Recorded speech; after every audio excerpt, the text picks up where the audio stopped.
Welcome, everybody. Thank you for coming. I was going to cover a specific subject, but I changed at the last moment. Hopefully, this is going to be pretty entertaining to you guys. I didn't even realize this, but all right. Let me start from here. I don't know if you guys have heard of this Kid's Guide to President Trump. As we wait to see what's next for President Sorry, that's really loud. Trump, Mike Huckabee's Hold on. education company wants to help your Turn it down a little bit more. Okay. kids. Hey parents and grandparents, as we wait to see what's next for President Trump, Mike Huckabee's education company wants to help your kids learn all about President Trump's greatest achievements during his first term. That's why we're giving away the Kid's Guide to President Trump for free. This fun Kid's Guide will help your kids to understand everything President Trump has already accomplished for America. What's more, it's part of a very special gift bundle that includes a free kids magazine and a free video lesson too. To learn more and order this free gift bundle, just visit freetrumpguide.com. That's freetrumpguide.com. Well, I did it. I decided to go there and check it out, and I got a copy of it, although I definitely went to this website, so this is for sure from them, but it is not what I expected it to be. Let me just pull it up. Okay, this is the guide, the Kid's Guide to Growing Up Trump. I don't know what... We got a couple of good Aryan children behind him, right? God, dude. Yeah, they got his classic hugging the flag pose. Like, I don't know how he still puts this out there. It's like enraging to some people, right? Anyway, I want to read through some of this. Hold on. I mean, I'm pretty confident I got it from the right place. Not only did I get that one, but I actually spent like lots and lots of money on getting all of the kids' guides, including, hold on, let me open it. The Kid's Guide to Leadership. So I guess Huckabee does like all of these kids' guide things, and they all have different themes, and they're super like ultra nationalistic nonsense. Anyway. Let's take a look at the Trump one, shall we? See what we got here. Hold on. Actually, let me save this one because I haven't saved it yet. Kid's Guide to Leadership, Huckabee. Training. Propaganda tool. Just name it that. Save it right here. Okay. Okay, what do we got here? Did you know that Donald Trump's dad was his primary influence in life? Find out why on pages 6 and 7. As a teen, Donald Trump attended a military academy and grew to love the discipline and responsibility there. A world-famous clergyman and author helped Donald Trump with his faith and optimism. Learn about Trump's optimism on pages 12 and 13. Oh my God, dude. This is designed for children, okay? It's a full-blown propaganda guide for children. That is nuts. I'm live and everything's working, right? I just want to make sure. Yeah, okay, we're good. Trump combined all of his life experiences to create a unique formula for success. What it can do for you in America, from pages 14 to 17. Yeah, I'll tell you what his formula to success was. A little known fact. I had to go to Trump University to learn this myself, but the answer to all of life's questions is get millions of dollars given to you by your dad. That's the real formula to success. Donald J. Trump may be one of the most famous people in the world. You likely know him as a successful real estate mogul who created and built famously exclusive resorts, hotels, and golf courses all over the world. You also know him as America's 45th president and leader of the MAGA, or Make America Great Again movement. I'm assuming that this is like for parents and grandparents to like sit here and read to the children, because this is a little bit too advanced for like 5. 10 is still a little too advanced, honestly. 12 is getting a little closer to reasonable. So that, you know, the parents probably just going to sit there and read this shit to their children. Like, oh my God, dude. To his friends and critics alike, Trump is famous for being a tough negotiator who speaks his mind and gets things done. No. A quick look at his long and successful career reveals a man who overcomes obstacles and never gives up. Even after brutal attacks on his character, Trump keeps coming and seems to get stronger and stronger. God, can you put a bigger puff in his petticoat? His story is a fascinating adventure of opportunity, successes. I'm looking real close to see if there are any misspellings. That's why I'm going a little slow. Opportunity, successes, and overcoming obstacles that reveal a determined fighter and a man who is driven to succeed and, most of all, make the country he loves safer, stronger, and more prosperous. With all he's done, been through, and overcome, you might wonder what makes Trump tick and what he was like growing up. Maybe you're asking yourself if there are lessons. I'm sorry, wait. I'm just checking. Okay. Just got a notification. You might, wait. Maybe you're asking yourself if there are lessons and discoveries from President Trump's life that can help you build your dreams. Here's your chance to find out, grow up with President Trump and learn some of his most valuable lessons for creating a life of greatness and opportunity. Oh boy. Oh my God, dude. You know, in like, I don't know, 50 years, this picture, this is actually Donald Trump as a baby.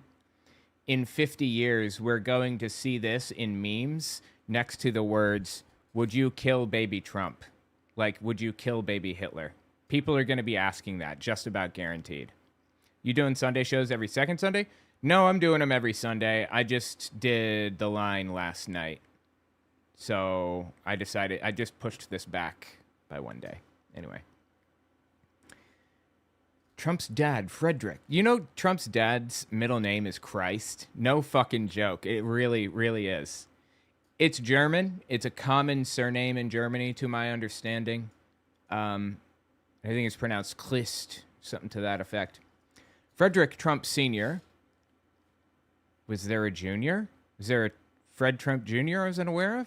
Was a successful real estate developer who owned and managed residential properties across Brooklyn, Queens, and Staten Island. He was big on teaching his kids about responsibility and work ethic, or the drive to do jobs right and succeed. Are you fucking serious right now? You think that Donald Trump learned to do jobs right and succeed? Do we need to go down this road? Trump is notorious for hiring people to do the job, paying half up front because that's, you know, standard in construction business or software or whatever. And then the other half when the job is done. And then just not paying them the other half. And these companies go under trying to sue him for all of the money that he owes them. And he may have to pay it eventually after they spend $100,000 in like lawyers' fees and they're already bankrupt. And if they're bankrupt, they're just not getting their money, right? So even better for Donald. That's the type of shit he does. So what's all this about good work ethic and doing the job right and succeeding? Yeah, if you think that success is getting millions of dollars from your dad, then yeah, I suppose Donald Trump learned to succeed.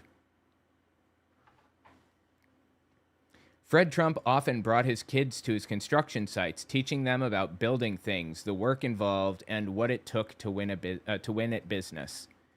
Wait, didn't hold on. Let me just I think I remember something.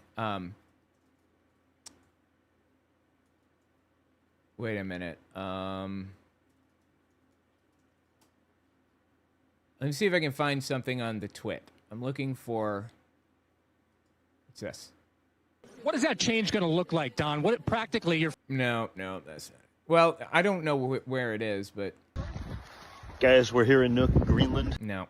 I don't know where it is, but there's some clip of Don Jr. basically saying that his dad used to take him to work sites and he used to do welding, and he was miming a completely different task than what he was saying he was doing. And it's like, everybody knows that you did not do that shit, okay? Donald Trump does not get down there and do welding. Like, why the fuck would he be down there? He's the landowner. Okay, he is literally, like, his entire job in this system that we exist in is to leech money off of people that are actually putting in labor. Like, whether you're a capitalist or whatever, you cannot frame it any differently than that. That's what's happening. Landlords are just leeching money off of people that are actually working. They're making money because they have money. Anyway, let's keep reading. Wait, what did this say? Mary Trump taught her children about Christian values and sent the kids to Sunday school at First Presbyterian Church in Jamaica, Queens. When Donald Trump was just 9, she gave him a Bible as a gift. Sadly, she became ill and partly disabled when Trump was still very young. I say this without a hint of irony. I really honestly believe that these pictures that we're looking at right now will basically be like looking at Hitler's parents and Hitler's, like, you know, baby pictures and everything around the world. Not in the U.S. necessarily, I don't know. But the world has that opinion of Donald Trump. Whether you like the dude or hate the dude, the world views him as Hitler. As a kid, much of what makes you who you are is where you grew up. This includes the local culture, the attitude, and your early friends and neighbors. With its hard work ethic and tough attitude, New York can be a challenging place to grow up. No, the fuck it can't. What are you talking about? New York is not a hard place to grow up. Okay, my kid grew up in New York City, like in Manhattan. Like, went to middle and high school in Manhattan. And it was like the best time ever. You've got public transport. You can take the subway anytime, anywhere. You're always within walking distance, whatever the fuck you want. You can go to your friend's house anytime you want because you don't have to, like, have a parent drive you around and all of that other shit. And the culture is just, like, out of this world. There are little subsections of the city for everything. You're an anime fan? There's a subsection of the city for anime fans. You only speak Chinese? No problem. There's a whole little, 10 by 10 grid of blocks that only speak Chinese. New York City is fucking awesome. There's nothing tough or difficult about growing up in New York City. I know from firsthand experience. And certainly not about Donald Trump's New York City. You think he was growing up in fucking Harlem? He was growing up in Jamaica, Queens, okay? It's a suburban area with mansions everywhere. I don't want to hear it about him suffering. What a fucking joke, dude. It was Jamaica Estates, not any friggin' way to be confused with the rest of Queens. Right. There's Jamaica, Queens, and Jamaica, Queens can be a rough area, but this is Jamaica Estates. That's a good point. This is a suburb of Queens. It looks just like any other, like, I don't know. You guys ever been to, like, Lincoln, Nebraska, Huntington, West Virginia, Minneapolis? It just looks like that. It isn't like, it's just sprawling. There isn't, like, a grid network set up or anything like that. Manhattan was planned in a, like, grid-like fashion, but it just kind of exploded out from there. So, anyway. God, it's just like the history rewriting in this is wild. Okay, so New York can be a challenging place to grow up, they said. New Yorkers value their tools. I'm sorry. Wait, what's this? Their roots. I'm sorry. Let me just zoom in on this puppy. New Yorkers value their roots and where they came from. All of this rubbed off on the young Donald Trump. The Trumps lived in a big house. No, they didn't. They lived in a big fucking mansion. Don't call it a house. Don't try to normalize him and make him just like every other guy. He's a filthy, rich scam artist. It was not a house. It was a mansion. But okay.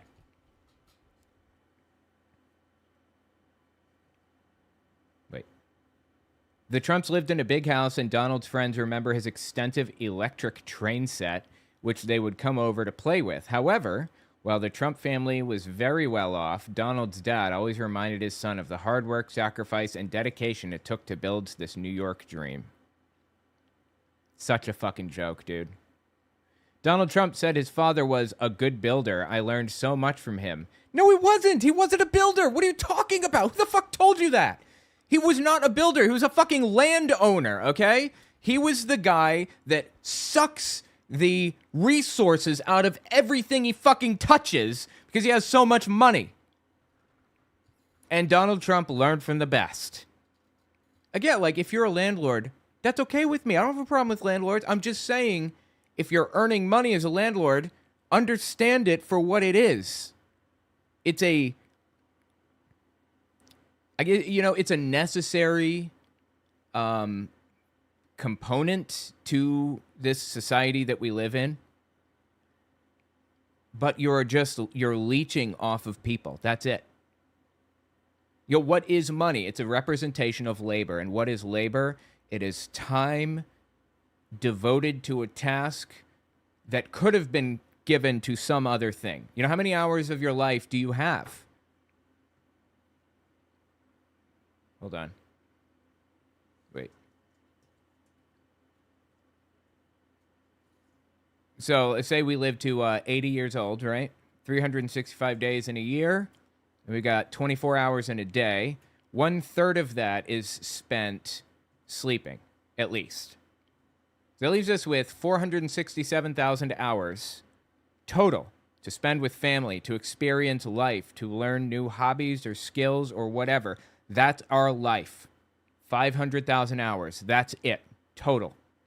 And that's counting from birth. And, another third of our lives goes to labor.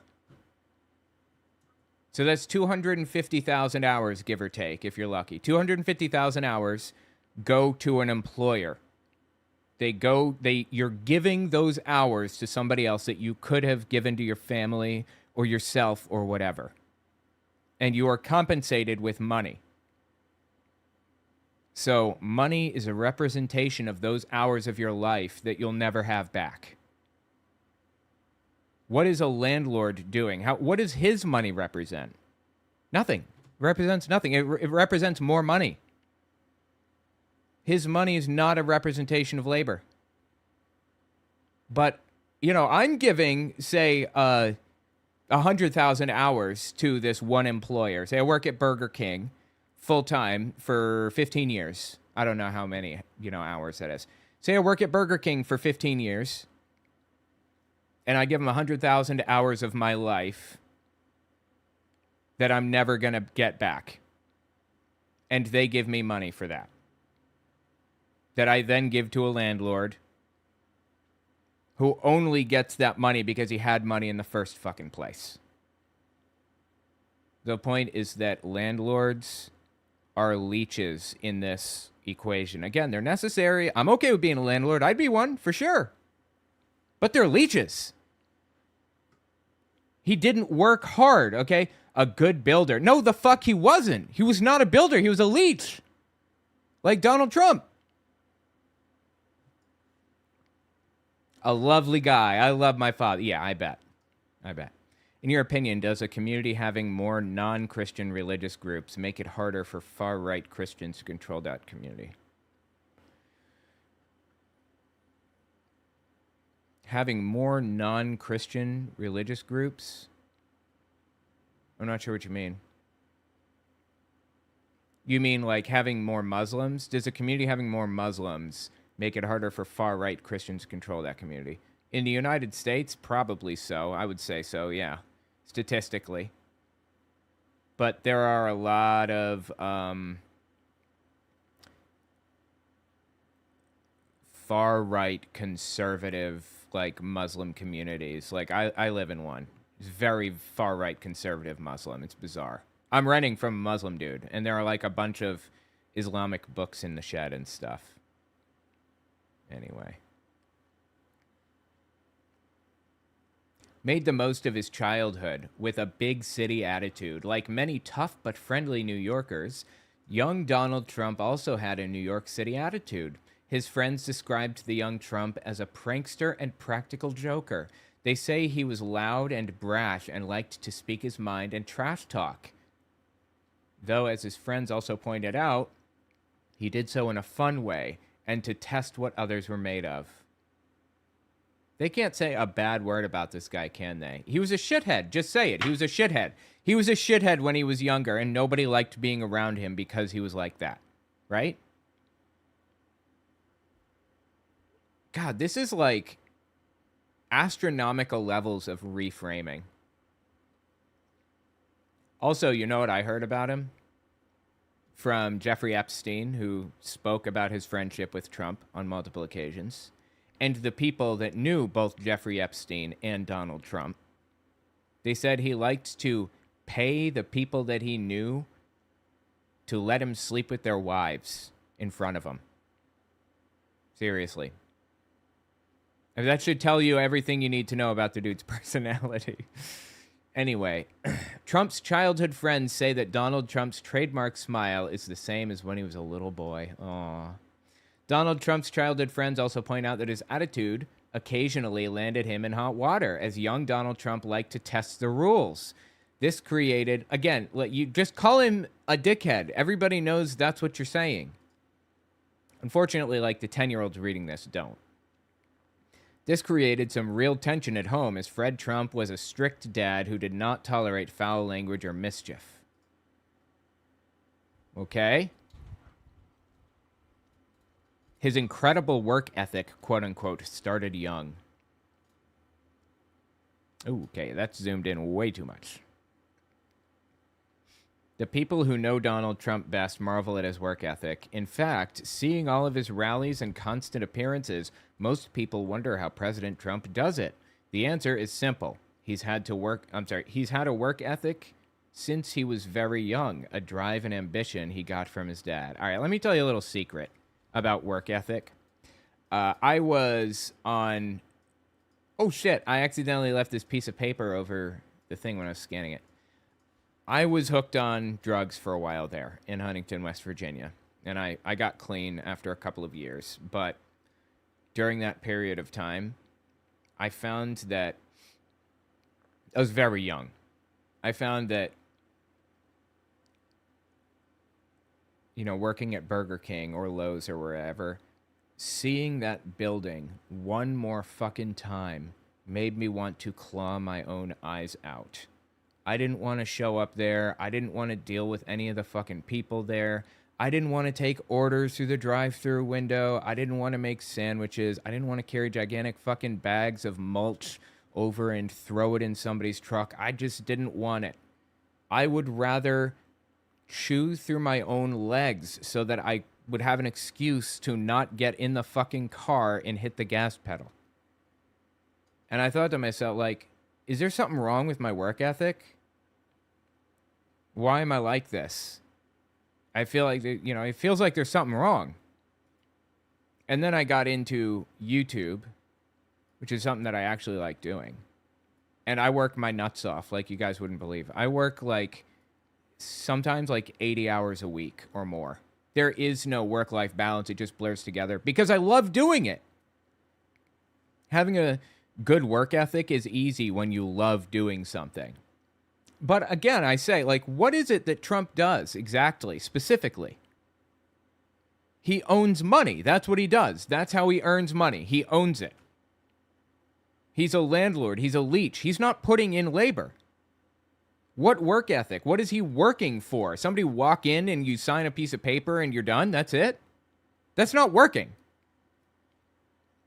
Hold on. Let me just add, like, I'm going to tag some things in... Wait 1 second. Yeah, okay. I'm going to tag some products on the stream. I have a bunch of other products if you guys want to check them out. Mugs and shirts and backpacks and things like that. And I've been working on the designs for a while now. And I'm pretty happy with them. So you should check them out. I have a bunch of different designs and I'm going to add more. Anyway. To Fred Trump, if there was work to be done, you did it. Well, because if you didn't, somebody else would take that work, success, and money from you. They're trying to create little worker drones that will do whatever they're told obediently. And they're trying to create the ones that will not chew through their own fucking legs so they don't have to get in the car to go to that place one more day of their lives. That's what they're trying to do. In my personal opinion, the jobs that pay the most should be the ones that are the most miserable to do. I worked at IHOP right across the street from Burger King after I left Burger King. And I worked there with a 70-year-old dishwasher. Dude was 70, washing dishes, bussing tables. What the fuck? That was an absolutely miserable job, and it should pay out the wazoo because of how miserable it is. I gotta tell you, if they would pay me $200,000 a year to bus tables, I would do it all day, every day, and I would do it with a fucking smile on my face.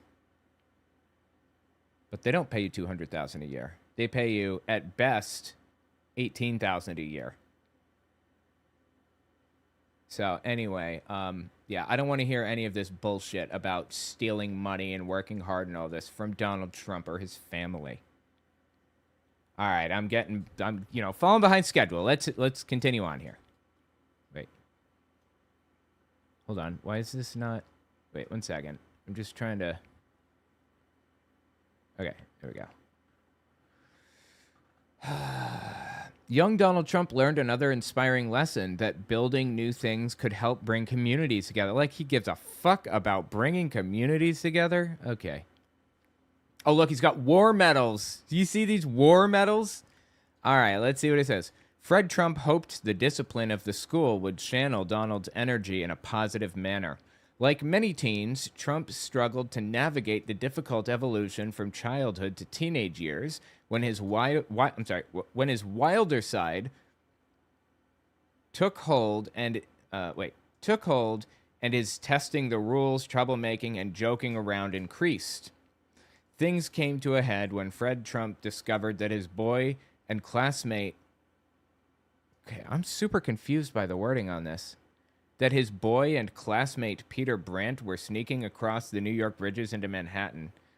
There, the teens would explore Central Park, sample food from street vendors, watch older teens playing basketball, and wander Times Square. Okay. None of this sat well with Fred Trump Sr., who enrolled his then 13-year-old son in the famous New York Military Academy for some West Point-style training.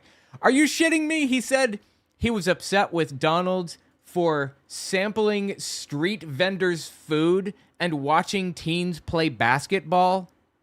Is this a fucking joke? That's why he sent him to military school. Because he's watching people play basketball? There's a joke in here. I'm trying to remember. Was he chilling out, maxing, relaxing, all cool and all, shooting some b-ball outside of the school? Is that what was happening? And that got him sent to military school. Okay.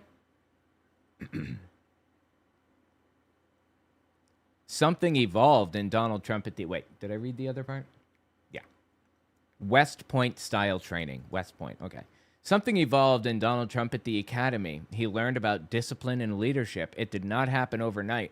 Trump's biographer wrote, at the military academy, for the first time in his life, someone slapped him in the face when he got out of line. Okay, so they're admitting that he's a shithead then, right? Look out, Eminem. Right? Okay. Actually, I've been getting into voice cloning because I used to use this app called Readbit. This is a slight aside, but I'm going to go down the path for a second. It's interesting. Wait. Okay. There we go. I just pinned the... Wait. I'm trying to pin... Okay. Whatever. I've been getting into voice cloning because I used to use this app called Readbit, and Readbit was a near flawless AI reading whatever, reading whatever book I wanted to read. Like I read a lot of books on World War II through Readbit, books that were no longer in print, like shit that you can't buy anymore. You can't find at libraries or anything anywhere. I bought a copy for like $150, and I scanned it in line by line or page by page, converted it to text with AI OCR software, Wondershare PDF Element specifically, and then used Readbit to listen to the audiobook form. I mean, I went all out with this shit, right? So Readbit is now charging like way, way too much money. They're charging like basically $15 a book or something. And it was $12.99 a month or something for unlimited use. So I've been trying to create my own like text-to-speech pipeline on my computer so I can convert books to text-to-speech. And something that I learned quickly is that the best AI text-to-speech systems are voice cloning. You can't do it without voice cloning, basically. And there are some free voice models for some programs. Like RVC, this cloning pipeline has something called Sigma Male Narrator. I know, it's a bad name, but it's a really, really good, like, cloning voice or whatever. So anyway, I've decided to just use my own voice for the F5 text-to-speech software, and then I'm training an AI model on my voice to, perfect it, basically, on like 6 hours of training data. And let me just show you guys what it sounds like. It's actually really impressive, in my opinion. I just got to a good point where I'm really happy with how it turned out. I'm using RVC, which is specifically just voice cloning. It cleans up any background noise or anything, and it puts, your inflections on things. The reason I'm bringing this up, someone mentioned Eminem. I have an Eminem voice model, and I wanted to show you guys what I came up with regarding Eminem and Taylor Swift and James Hetfield from Metallica. Anyway, I'm still training the AI. You're supposed to do 2,000 epics, but epics, they take like hours and hours and hours to do. And I've put about 20 hours into training mine, and I think I'm on epic 117 now. So I'm just doing it every single night because you get, it hits checkpoints, and then you can continue the next night. I'm trying to get to 1,200 epics, ideally. When I get to 1,200 epics, I'm not going to have like an artifact problem anymore where it kind of, gets staticky or misses a word or whatever. It's flawlessly my voice. But this is epic 111, I think, was the last checkpoint. I stopped it at 117. So this is epic 111 with my cloned voice. Give it a listen. This is me reading part of my other book, Understanding Jehovah's Witnesses. According to the biblical narrative, the kingdom of Israel once Hold on, let me just turn it up a little. You guys tell me how it is, if you can tell it's like cloned or what. According to the biblical narrative, the kingdom of Israel once controlled a vast region under the reign of King David. The Jewish people were... There's that one. There's a little artifact right there, King David. That's because I haven't trained enough epics yet. Controlled a vast region under the reign of King David. The Jewish people were determined to remain culturally separate from those they considered outsiders. As a result, they faced persecution throughout history. Jewish tradition includes the idea of a divine messenger who would unite Israel and the surrounding nations under a single rule. This leader would be a political figure, someone who takes power and establishes a new kingdom in the name of God. He was often referred to as the Son of Man. This figure was imagined as a judge of the world. Some of Jesus' followers believed he was this figure, though Jesus himself may not have seen it that way. After his death, his followers were confused and disoriented. To explain what had happened, they claimed he would return to fulfill his role in the future. Because Jesus never acted as a political leader during his lifetime, many believed he had not yet fulfilled the role of the Son of Man. This opened the door for other religious movements to claim that their own leaders were the true fulfillment of that prophecy. See, prophecy, that's the static thing. It's because I haven't trained enough epics. And also, religious, it mispronounced religious. That's a pronunciation thing, phenomes, and I can fix that too. The problems are fixable. What I'm worried about is what's called, oh my God, what's it called? I said the word phenome and it confused me. Pro something or other. And it's just like how my voice raises and lowers according to the context. Like, am I asking a question or am I making a statement? You know, getting that right is really, really, really difficult and time consuming. And actually, this is before the voice cloning RVC. This is based on 12 seconds of audio from me. This is before I sent it through the pipeline. According to the biblical narrative, the kingdom of Israel once controlled a vast region under the reign of King David. The Jewish people were determined to remain culturally separate from those they considered outsiders. As a result, they faced persecution throughout history. Jewish tradition includes the idea of a divine messenger who would unite Israel and the surrounding nations under a single rule. So you can hear it I don't know, it's like staticky a little bit. That's what RVC cleans up. This leader would be a political figure, someone who takes power and establishes a new kingdom in the name of God. He was often referred to as the Son of Man. This figure was imagined as a judge of the world. Anyway, I'm not going to make you guys sit through the whole thing, but I think it's fucking incredible quality, dude. Actually, you know what I'm going to do? Let me just... It's still possible to tell. So I'm not going to use it for, like, my books or anything. You basically, honestly, you have to put in just as much work to get the AI to work properly with books. You got to enter the right phenomes. You got to tell it when to take breaks. You've got to do multiple passes on it and things like that. It's just not worth it. I'm not doing a video on it. I'm not doing any books on it. I'm just using it to listen to books. But is it good enough that somebody wouldn't be able to tell, is my question. Is it good enough to pass as real? Yes, no. Getting there, very close. Start the poll. Tell me what you guys think about it. I actually, Real Pumpkin J in the chat there wrote a book. Really good book, by the way. Been reading through it.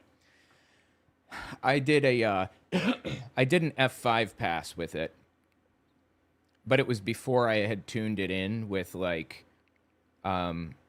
with improved prosody. That's what it's called, prosody, Prosody.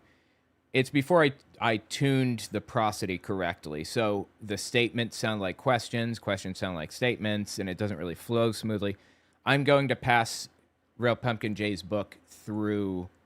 I'm using it as a test case, basically, because it was just exact correct timing that they sent me this book, so I might as well. Anyway, it takes me about 10 minutes to do one chapter, by the way. 10 minutes. So 13 chapters, 3,000 words is 10 minutes. So 13 chapters, 130 minutes, 2 hours. Takes me 2 hours to create an audiobook. Again, I don't think it's perfect, but it's damn close in my opinion.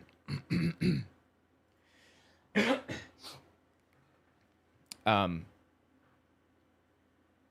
yeah, I'm going to do another pass with F5 on Real Pumpkin J's book now that I've got the prosody tuned in. And then I'm going to do a pass with RVC on Real Pumpkin J's book. I'm the guinea pig, yeah.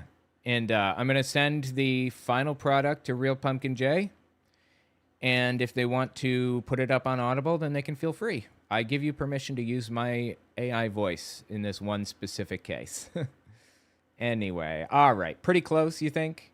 I'm super impressed by it. To claim that their own leaders were the true fulfillment of that prophecy. The belief emerged that Jesus came first to deliver a spiritual message, and another would follow to complete the mission, someone who would lead God's people and bring about the end times. That's just really good.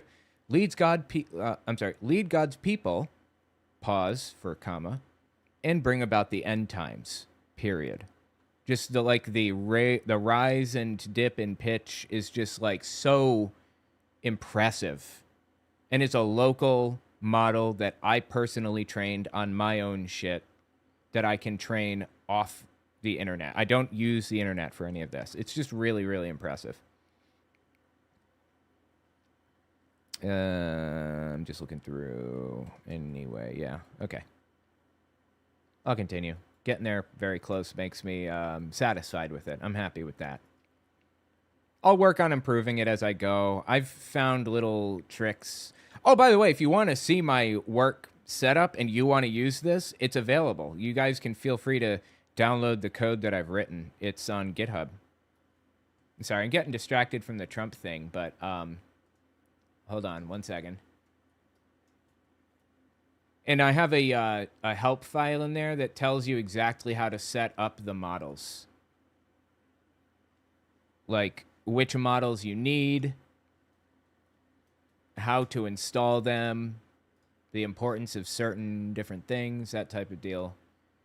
I actually have multiple programs on there, like multiple projects I've worked on. It's just Telltale Atheist. It's github.com/Telltale Atheist if you're interested. This one is called Audiobook Generator. And the key that really drove it home for me, that accomplished this monumental feat of finally getting over the hill of getting really good prosody, was the config.json file. The config file that I wrote. It's near flawless in the settings that it has. So actually, since I'm thinking about it, default settings. Default settings .json. Actually, default settings.md. Yeah, got .md. I'm going to do that. And I'm going to upload it to GitHub right now. Default settings. Default settings update. Commit. And give it a second. It's trying. Oh shit! I just realized I'm disconnected from the head. All right, I'll fuck with it later. Anyway, the point is I'm super impressed with it, and you guys can check it out on GitHub if you're interested. Download the whole model, download all the code and everything, and do all of this yourself. All right, let's continue with Trump. Sorry for the aside there. You guys should check out Real Pumpkin Jay's book too. I think they can tell you how to find that in the comments there. It really is very good. It's a sci-fi book. About 3 chapters in. Learning discipline. Something evolved in Trump at the academy. He learned about discipline and leadership. It did not happen overnight. Oh yeah, this part where he had to be slapped to get him to stay in line. Okay. Young Donald Trump would come to love the military academy experience. It was competitive, and like his father's teaching, it required determination and excellence. Trump blossomed at the military academy, showing his skills as a gifted athlete. Yeah, the skills as a gifted athlete that he learned from watching kids play from watching kids play b-ball outside of the school. Was he one of the guys that was up to no good, started making trouble in the neighborhood? I'm sorry, that was in West Philadelphia, not in New York City. Donald Trump's lifelong optimism and faith. Okay, wow. Let's hear the lies they have to lay down about Trump's faith. We're coming to the end. Perfect. It's good timing. Trump has a great deal of experience in planning and building. This experience taught him that anything is possible and that building a skyscraper, a business, or life in general required a plan and belief that you can do it. No. He doesn't have experience in building or planning. Who the fuck told you that he knows how to plan building a skyscraper? He's got architects to do that shit for him. He's not planning any of that. He's signing a piece of paper that says, yes, I'll give you $400,000 to plan this, $200,000 up front and $200,000 when you're done. And he's also just refusing to give him the other $200,000. Yeah, as somebody points out, he's so optimistic and so knowledgeable and so good at doing things that he went as far as to avoid the Vietnam War by claiming to have bone spurs. He was drafted. His birthday came up, and he got out of it. Why? Because he's filthy fucking rich. That's why. But where did Trump develop his can-do and winning attitudes? Some, of course, came from his mom and dad, but some also came from the teachings of famous clergyman and author Dr. Norman Vincent Peale. Actually, I don't know who the fuck that is. I don't think I've ever heard that name. Just checking through here. Hold on. I'm sorry. I'm just looking at the chat, seeing what's going on. Yeah, okay. Hopefully you get some sales on that book, Real Pumpkin J. I can tell you, I really appreciated the world building. It was very interesting. Top tier. I would say the book is... I would say it's... I would say it's like 9 out of 10 as far as like sci-fi stories go. I really, really enjoyed it a great deal.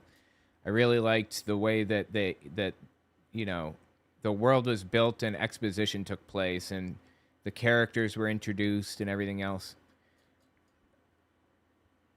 I feel like the bomb...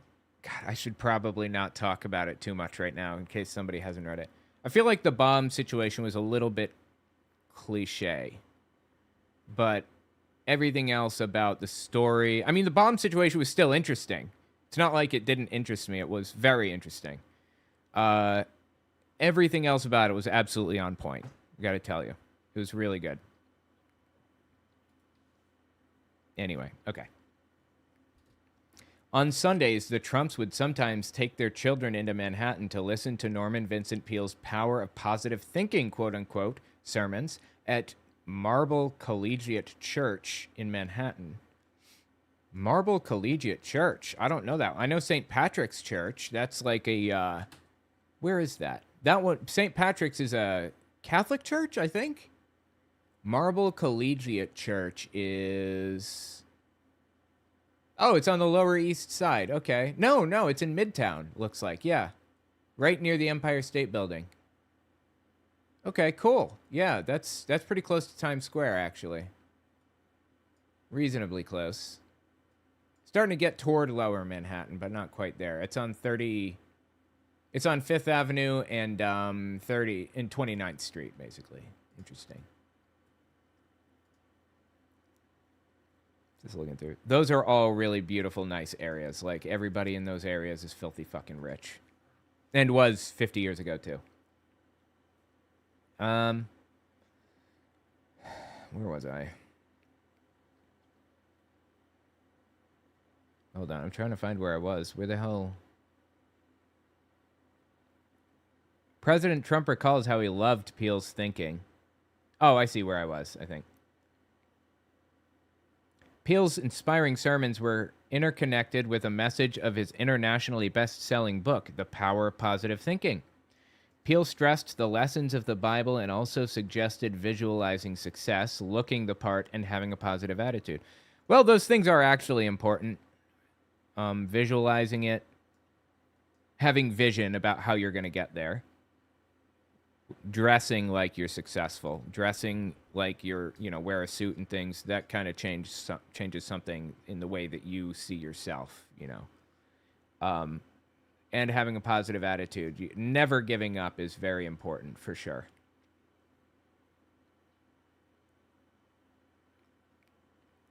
President Trump, oh yeah, I'm sorry, Nerical, I see you're working on a story too. Well, let me know when it's done and I'll read yours too. President Trump recalls how he loved Peale's thinking. In his 2016 book, Great Again, he wrote of Peale. Wait, Trump wrote a book in 2016? I mean, obviously he didn't write a book, but Trump had a book ghost written called Great Again in 2016? I didn't know that. He would instill a very positive feeling about God that also made me feel positive about myself. I would literally leave that church feeling like I could listen to another 3 sermons. Oh, I bet. Totally. 100%. Yeah, at this point in time, 2016, he was pretty clearly trying to pander to evangelical nutcases, and it was working. Anybody that has any kind of position of power who is willing to pander to any given group that is just deeply immoral and willing to do whatever it takes to get power, they're gonna grab attention. They're gonna stick to you. You start appealing to Scientology, they're absolutely sticking to you, and they'll do whatever it takes to make you happy if you make them happy. You appeal to Christian nationalists, they will do whatever it takes to make you happy. It's going to be a while. Still working on the first draft. I think I've been working on it for about 5 months. Okay, well, let me know. I'll be around. I'll even shout it out on stream.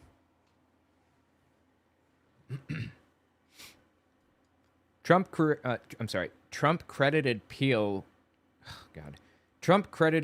positivity with helping him through life's rough spots, business failures, and tough times. Let me say that again. I'm going to say that again because I'm planning on maybe using this as training data, actually. But it has to be like cohesive thoughts that kind of go together and make sense together.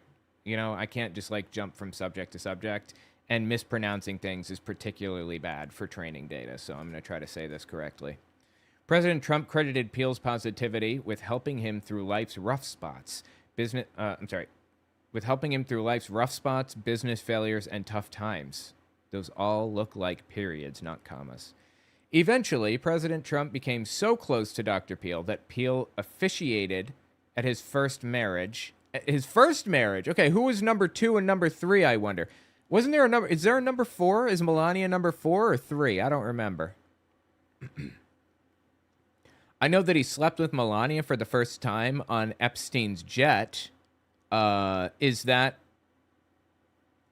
how he met Melania, was through Epstein? Did he meet his wife before that through Epstein, I'm wondering? Did Epstein officiate a wedding for him?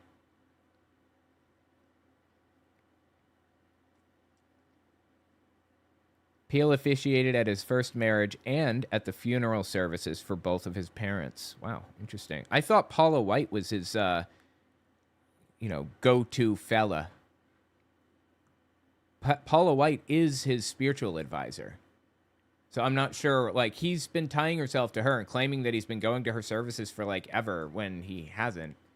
That's kind of odd that he's now, I don't know. Did he commission this book? I doubt it. He probably signed off and said, yeah, you can write about me if you want. I'm wondering why Huckabee specifically decided to go this route. I mean, is Huckabee even the one responsible for this book? I doubt it. He probably signed off too. He probably started a company or agreed to allow somebody to start a company in his name who then wrote a bunch of propaganda on Trump's behalf. That's probably what happened, honestly. Quote, I think people are shocked when they find out that I'm a Christian, that I'm a religious person. Well, why would that be, Donald? Why do you think that is? That people are shocked or surprised that you're a Christian? Is there some reason people would think that was unusual or odd? Some kind of a behavioral quality that you perpetuate or that you exude that doesn't really, add up to Christian in people's minds? They're shocked they're shocked that I'm a religious person. They see me with all the surroundings of wealth, so they sometimes won't associate that with being religious. That's not accurate. Yeah, this is just a subtle shout out, barely veiled shout out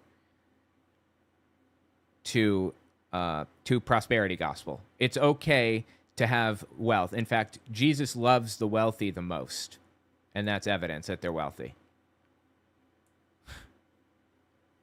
What a just disgusting piece of propaganda, honestly.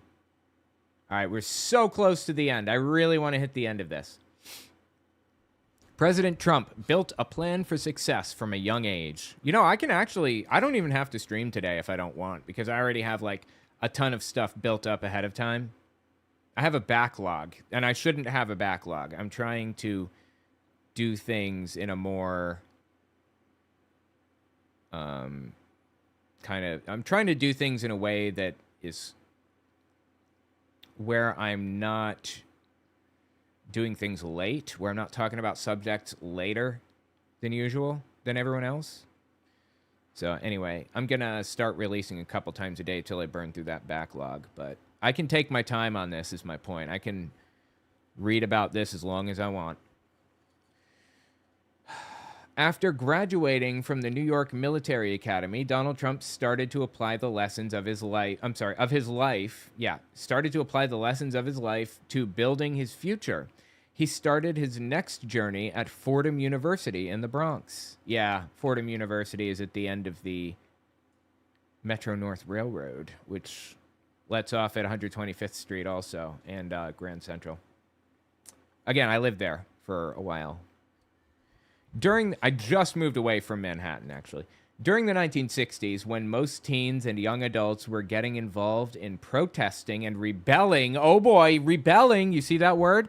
Rebelling against rules, young Donald Trump focused more on building the world he wanted to see and not complaining about the one he saw before him. Well, you know what protests Donald Trump was there to witness, right? It was race protests. It was protests against people being mistreated because they're black or whatever. Those are the protests, for real. Also, I guess the Vietnam protests. He chose not to, but again, this is about the world Trump wanted to see. So it's not about war protests. He set out to build the world he wanted to see. This is about civil rights protests. Seems clear as day to me.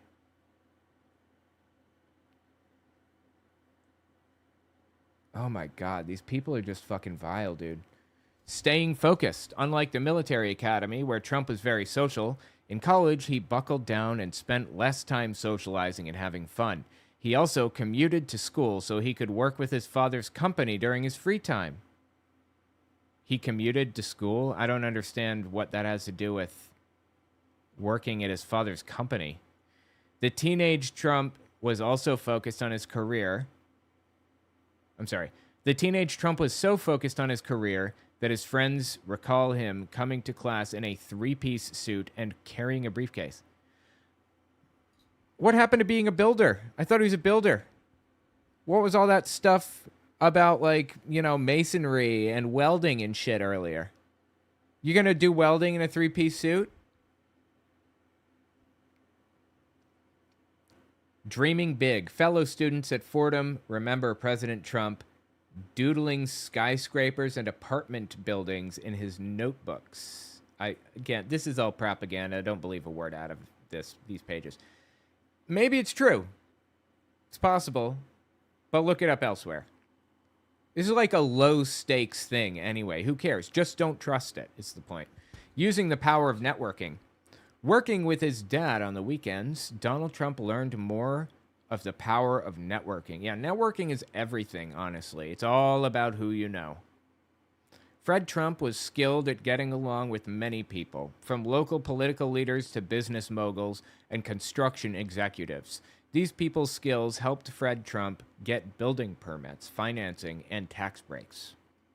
And that's supposed to be honorable, getting tax breaks? The people you know help you get tax breaks? That's not how society is supposed to work. Are you serious? Quote, I always tell Donald, the elevator to success is out of order. Go one step at a time. But what do you think of what my Donald has put together? It boggles the mind. What? I'm sorry, this is a really poorly constructed sentence.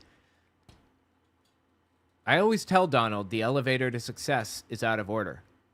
Go one step at a time. That's good. That's good advice. But what do you think of what my Donald has put together? It boggles the mind. I don't understand how those things are connected to each other.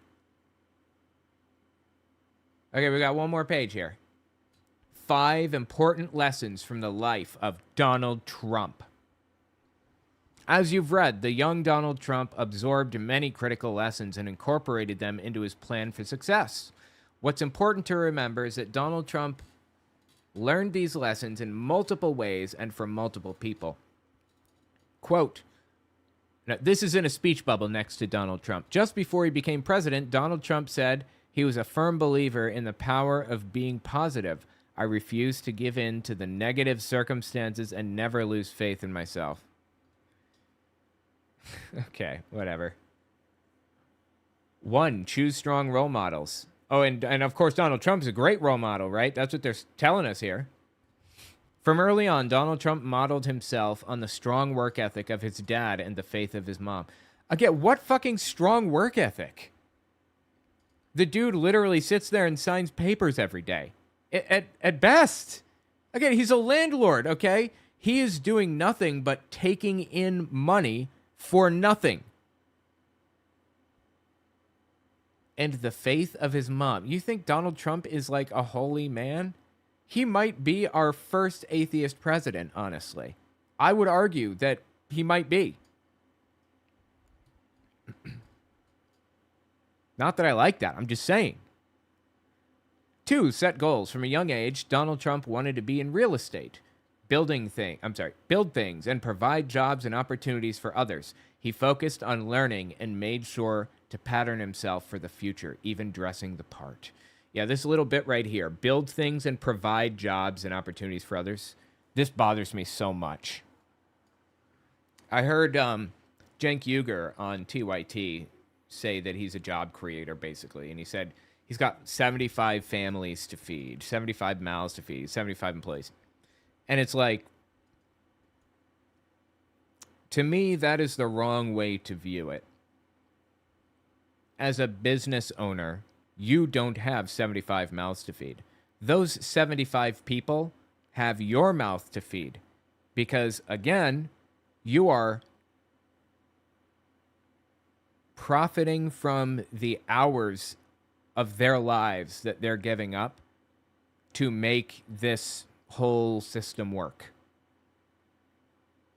Every time they come into work, every single day that those 75 employees come to TYT Studios or Donald Trump's whatever, they're giving you 8 hours of their life that could have gone to their family that they will never see again. And they are earning money, bringing in money into the company, which you are then siphoning off of their labor. Now, don't get me wrong, that's how companies work. That's fine with me. I'm okay with managers existing, business owners existing, and everything else. But don't frame it like you are feeding 75 mouths. It's the other way around. 75 mouths are feeding you. Trump did not provide jobs and opportunities. Those jobs and opportunities provided for Donald Trump. Number 4, have faith. At a young age, Donald... You know what? I might clip that for a short. I think that's kind of interesting. Number 4, have faith. At a young age, Donald Trump learned from a famous New York church leader named Norman Vincent Peale. Oh my God, you already talked about him earlier in the damn book. That anything was possible. Peale preached that with God's help, you could believe in yourself more, conquer fear, and overcome any obstacles. 5, stay optimistic. Donald Trump has always looked at how good things could be and didn't worry about bad things that might happen. Yeah, that's actually good advice. You should definitely do that. This optimism is not only helped by him being... This optimism not only helped him begin and build his career, it also helped him through the life challenges ahead in both business and as president. You know what I think I'm going to do? Instead of using this as training data for a model, I think I'm going to pick specific parts out where I'm emotive, because you need like emotive sections of training data, expressive sections. So I'm going to pull those out and maybe make them their own files. But I think I'm going to use my books as the training data. Understanding Jehovah's Witnesses and Was Hitler an Atheist? Because right there, that's like nearly 20 hours. Yeah, I think it is 20 hours of training data just between the two books. And it's cleaned up. It's studio quality, you know, because I recorded it with my microphone, with my air conditioner off and everything. So I think that's probably my best bet. And just stick some random emotive moments in. That's probably the best way to do it. Anyway. Okay, now this is the end. You can be successful like Donald Trump too. No. And not unless you also have a filthy rich parent who's passing down his vast fortune to you. If that's the case, you can absolutely be successful like Donald Trump. Problem is, we do not live in a meritocracy. We just don't. The people at the top are not the best qualified, the smartest, or the most deserving by any stretch of the imagination. I would love it if those people rose to the top. They don't. You know who rises to the top in the system that we're in right now? Weasels. Scumbags. You know how Andrew Tate got rich? There's a lot in between. It's a lot more complicated than this, but basically by prostituting his girlfriends. He got a girlfriend and started selling her body. And then got another girlfriend and started selling hers. Well, yeah, I could be rich tomorrow if I did that shit too, obviously. But that's wrong. That's morally wrong. The scumbags in these types of systems always rise to the top. Martin Shkreli.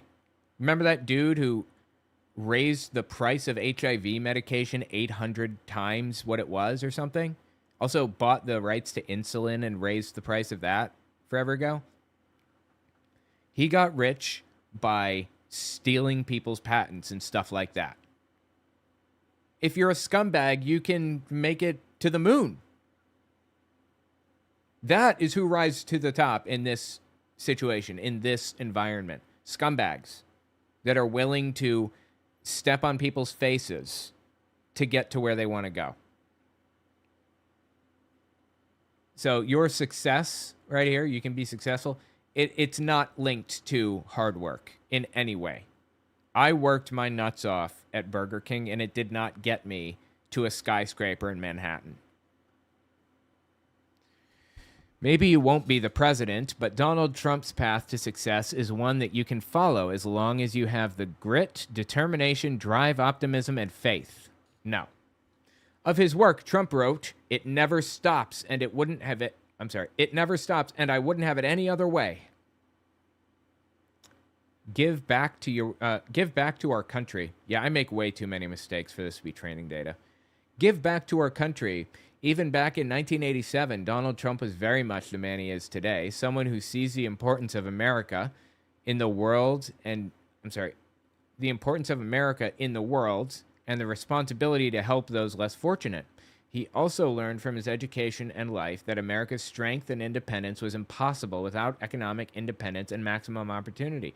This is all pure, unadulterated propaganda based on nonsense that Trump was spouting off at some point in recent history. Like, why are you even saying any of this? It doesn't make any sense in our current political climate. It only made sense when this was written. Trump is the product of his childhood and the lessons he learned. Well, no fucking shit. Really? He's a product of his childhood? Knock me over with a feather. First I'm hearing of it. Is that how things work? People are product of childhoods? Product of his childhood and the lessons he learned, and his life can teach many positive traits and approaches needed for success. Trump also learned from his father's business obsessions not to put so much time into work that he couldn't spend quality time with his friends and kids. In fact, Trump's employees, friends, and associates say he's happy to take calls for advice. And once he started a family, he happily let his kids run around his office playing and having a blast, even while on business calls. This is a fucking joke, dude. This is a wild piece of propaganda. And again, I wish that they had picked somebody other than these, what I can only assume are AI-generated Aryan boys. I mean, the cover to this is just top tier. Anyway, tell me what you think about it in the comments. That is wild, man. All right, let me just Let me write my timestamps down here. 1 second. Timestamps. Come on. There we go. All right. Trump guide. 00. How long have we been doing this? A while, right? Oh my God, an hour. That's nuts. All right. Well, I did a lot of talking about AI and stuff in the middle, so probably end up cutting that out.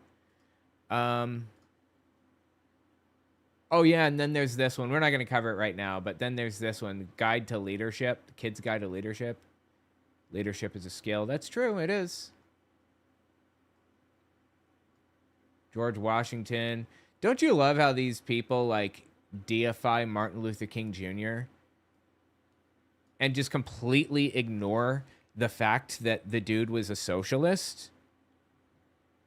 That's, like, one of his defining qualities. Anyway, I don't know if... I'm pretty sure that this is the original Kids Guide. It's just, like, really odd that it had a different cover. Free gift bundle, just visit freetrumpguide. Okay, hold on. Wait a minute. Well, let me just see. Hang on. Free Trump Kids Guide. The Kids Guide or free... Hang on. I went to thekidsguide.com.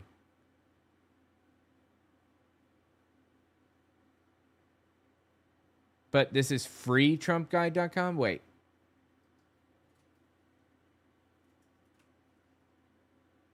Did I get bamboozled when I was trying to... No, it's a Kids Guide, yeah. I didn't get this book, though. I ordered it, and I did not get this one. I spent, like, tons of money to get a bunch of these stupid little books.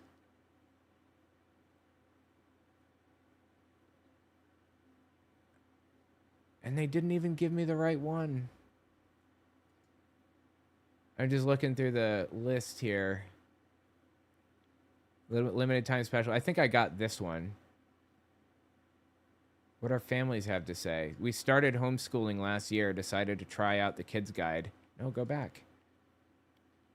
Where did it go?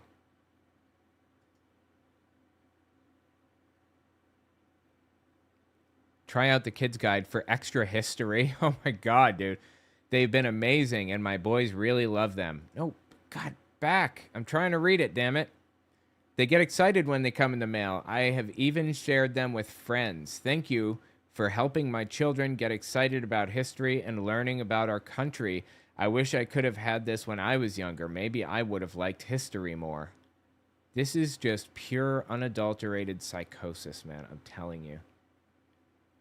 Absolutely wild shit. Yeah, why did they give me a different version? It's like the wish.com version that I got. And it was from this website. I got the right thing. They're just sending out like the wrong fucking product? That doesn't surprise me. Nope. I was looking for the ads. Was this the one? Hello, this is Mike Huckabee. President Trump said he wants to take back the White House and teach our kids to love our country. That's why my team created a Kids Guide to President Trump. It'll teach your kids all about President Trump's accomplishments and his vision for America. And right now, I want to give it to you for free as part of this free gift bundle. To order your free Kids Guide to President... It's not actually free. I'm chewing. Sorry, hang on.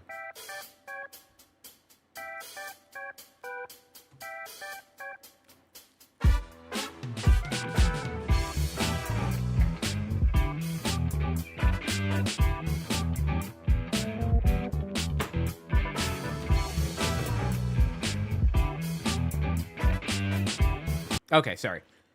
It's not actually free. They tell you you just have to pay shipping and handling. So you go there and you pay shipping and handling for like $10 or something, which this thing isn't even worth that much money. So it's free, quote unquote, but you're paying for it anyway. And actually what you're paying for is a subscription service. You're paying money that will be billed every month. And it's impossible to cancel. I used a virtual card when I ordered. So it's just, it's destroyed after that transaction. They can't charge me again. That's the scam.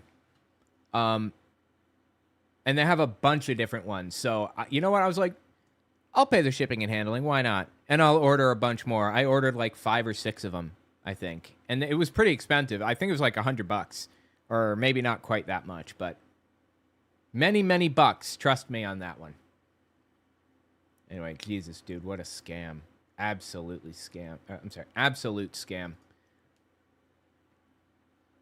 Let me just increase the time on that. 1:15. All right, cool. Now let's hit the next story, shall we? I have a bunch of stories, actually, that we could hit. Joni Ernst, Charlie Kirk. I almost said Kirk Cameron. Let's hit Dave Mustaine. Should we? So many good stories to cover.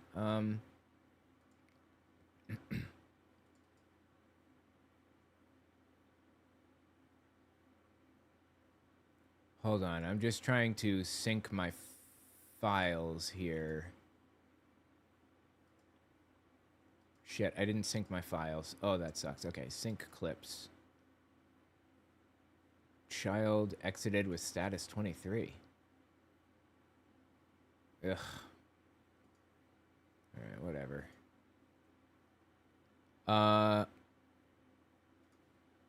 Stu Peters. Oh my god. I'm sorry, guys. Give me a second. I'm trying to pull this up. And chew on my Rice Krispie treat in the process.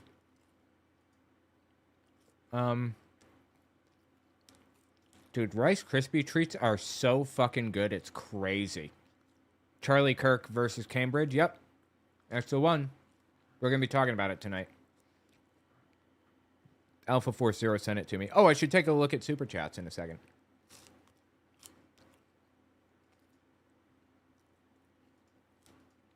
Paul, who became a central figure in early Christianity, helped shape the church's beliefs and direction. He never met Jesus in person and only converted a few years after Jesus' death. Still, he became the movement's most influential voice. Paul tried to make sense of the fact that Jesus died before fulfilling his role as a king. He explained this by saying Jesus died as a redeemer and a sacrifice for humanity's sins. Paul emphasized that faith in Jesus was essential to entering the kingdom of God. He also believed that Jesus would return soon during the lifetimes of the early church members. Should have been, he'll return soon. During the lifetimes, blah, blah, blah. It was a little bit more apprehensive. Anyway, I'm just super impressed by it, truthfully. That quality is something else. All right, let me pull up Stupid Pete here. Stu Peters. Which one is this? Hold on. Wait, I don't remember this one. Let me see what... I don't think I covered this. Let me see what it is. I still don't think we should deport all Jewish people. But, I'm 2 years ahead of you on that, and in 2 years you'll come back and say, yeah, you were right. Oh, I remember now. Yeah, okay.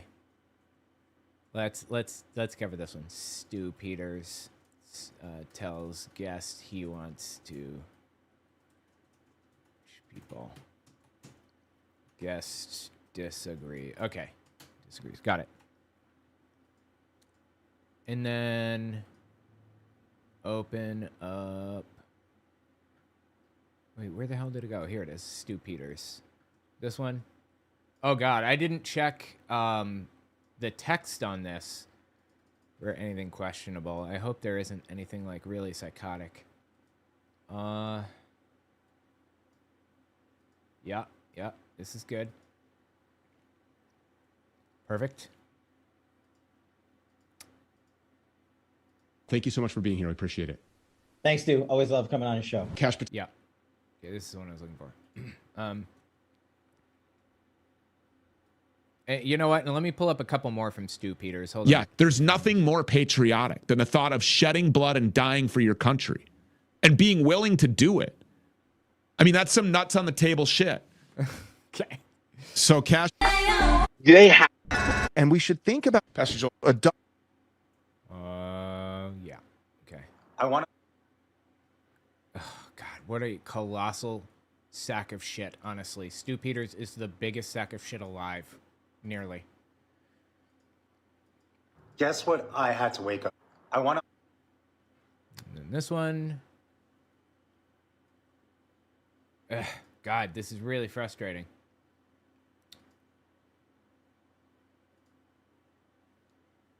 Can I not drag this over? Wait, show sidebar. Show sidebar. There we go. And then hide sidebar again. Okay. Let's see. Just looking for like a couple of other clips from the dude. Not yes. Sees. Oh yeah.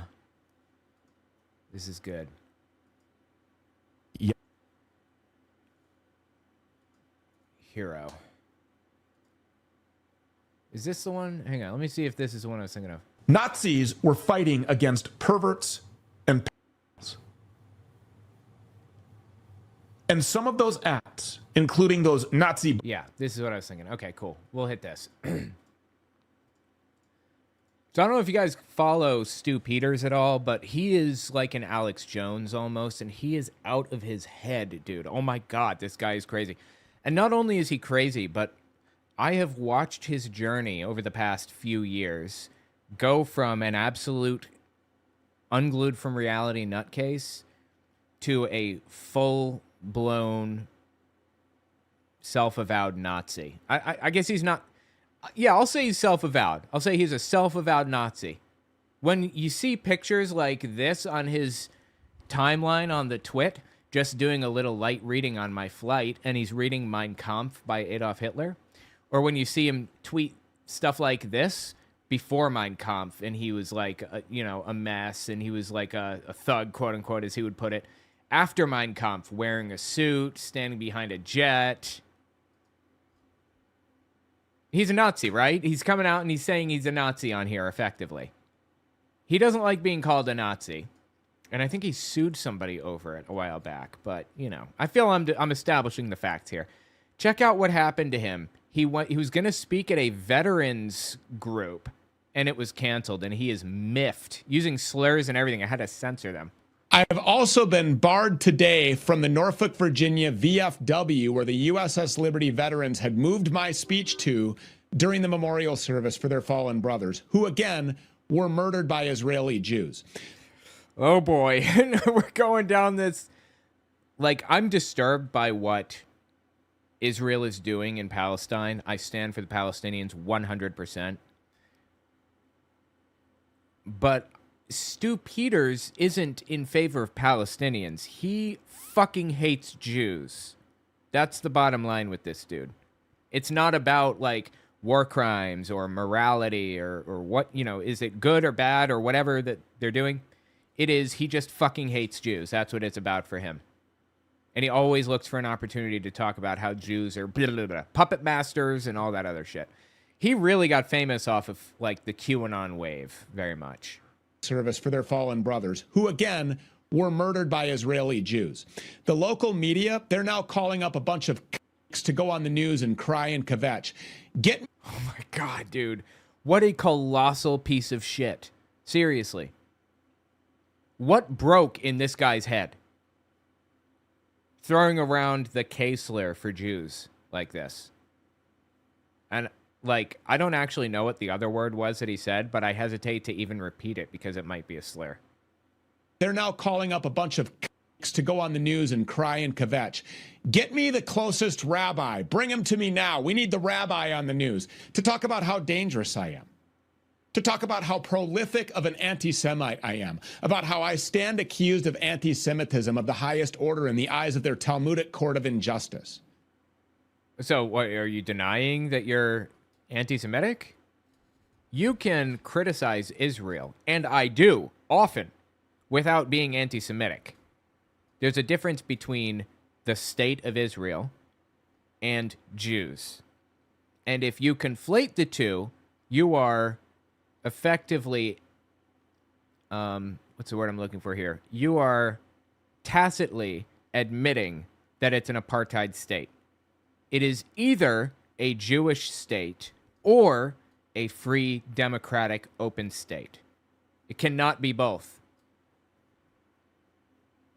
Like this, you know, in the United States, if black people were hypothetically, you know, banned from holding office or whatever, we would call that a white nationalist state. We call it an apartheid state if they were separated, like in South Africa. If they were banned from being involved in politics or marrying whites or whatever else, or they had any kind of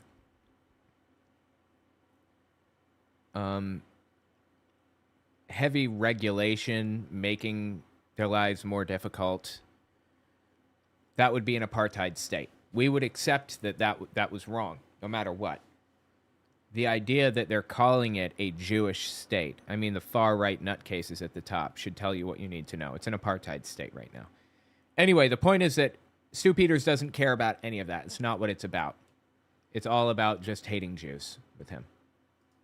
Stand accused of anti-Semitism of the... And I don't understand why he isn't just admitting it after the two pictures that we saw. Let me just establish a little bit more here for you. Check this one out. I still don't think we should deport all Jewish people. I don't think we should deport all Jewish people, this dude said. Jewish people. But, I'm 2 years ahead of you on that, and in 2 years you'll come back and say, yeah, you were right about that. You never know. You never know. Yeah, you'll say. I promise you. Just keep listening. Just stick with me here, okay? I'm a little bit ahead of people, just like I was with COVID and the bioweapon, okay? Oh my God, dude. I'm a little bit ahead of people here, but yeah, no, we absolutely do need a final solution on that. Did you hear what he just said? One more time. Okay, I'm a little bit ahead of people here, but yeah, no, we absolutely do need a final solution on that. We need a final solution on that. I'm sure people probably already know this, but I'm going to say it anyway in case there's somebody out there who doesn't, who's listening. Statistically, or probably a couple. The final solution was Hitler's plan to murder all of the Jews. You know, Judaism was not viewed as a race as much until Hitler came along and started turning it into a race. And it's not a race. It's an ethnicity, I suppose. I mean, people come from different areas of the world and they practice Judaism. It was a religion, not a race. There are Ashkenazi Jews, mostly European. That's an ethnicity. There are Sephardic Jews, and there are Mizrahi Jews from the Middle East. But those aren't races. Hitler focused heavily on turning it into a race and spreading the idea that if you had one Jewish grandparent, I believe, you were non-Aryan, and your blood was poison. And if you mated with somebody who was Aryan as a non-Aryan, you would infect them. They would then be non-Aryan as well. And you're just like a bad person in your heart. It can't be reversed. No matter how good a Jewish person seems, they're just evil in their heart. That's the view that Hitler and the Nazis held. And the view that Stu Peters holds, actually. So Hitler started encouraging Jews to just get out of Germany. They'd been there for hundreds of years, a lot of these little communities. And he was persecuting them, and they were doing, night of broken glass and just making a mess out of everything. Anti-Jewish protests and all of that. And they were like commandeering their property and claiming that it was to pay back the German state for the damage that the Jews had done to it and all that. And there were conspiracy theories at the time, like Jews were responsible for the loss in World War I because they were in power at the time in Germany, although they weren't. And they were pulling the strings. They weren't. And they were making things... they were trying to topple Germany intentionally. They weren't. It was all conspiracy theory, right? Zionists were a group of people in the region at the time, in the Middle East, Palestine area, who were trying to get Jews to come back to the Israel area. Israel did not exist. And they made a deal with Hitler to basically allow Jews to exit Germany and keep their things, like keep their money, take it with them, and sell their house and stuff and keep all of the money from it as long as they were going to Palestine area. That was the deal that they cut with Hitler. And then there was a point at which it turned from trying to push them out of Germany to locking the doors. He disabled their passports. He stopped allowing them to leave. And that is when he started the final solution. There were concentration camps all the way back in 1933, but the death camps, I mean, the full-blown death camps, they didn't come around until a little bit later. Hitler locks the door and starts sending people to death camps. That was the final solution. And Stu Peters says we need to deport all Jews. Ahead of people, just like I was with COVID and the bioweapon, okay? I'm a little bit ahead of people here, but yeah, no, we absolutely do need a final solution on. He's a Nazi, right? I don't know how anybody could see it any differently than he is a Nazi. And I can't believe that a VFW of Virginia, veterans, what does that stand for? Veterans what? Veterans of Foreign Wars, VFW. It's like a club. I remember my parents were veterans of the Vietnam War, and there were VFWs around us, and you can go to it. It's like a clubhouse, kind of like the Lions Club. It's a building that you can go to, and you can host parties and things like that. They invited this dude to speak at the VFW. What the fuck? Yeah, and I didn't even touch on the quote-unquote bioweapon that he mentioned. I'm not going to bother. This isn't the subject or the place for it, but he's completely full of shit. All the way down. Hold on. Not for nothing, but he also knows Kash Patel, the head of the FBI, pretty well. He's been on his show like a lot. Thank you so much for being here. We appreciate it. Thanks, Stu. Always love coming on your show. Kash Patel, thank you so much for making the time to be here with us. We appreciate it. Thanks, Stu. Appreciate it. Thank you so much for being here. We appreciate it. Thanks, Stu. Appreciate it. See you soon. I got to go, Kash. Thank you so much for being here. We really appreciate it. Thanks, up Stu. against a hard break here. Thank you so much for being here. We appreciate it. Thanks so much. Appreciate it, Stu. Kash Patel, thank you so much for being here. We appreciate it. Thanks so much, Stu. Appreciate it. You've got a great show. Thank you. So the point is that they know each other, and they've known each other for a long time. A long history of working together. Hang on.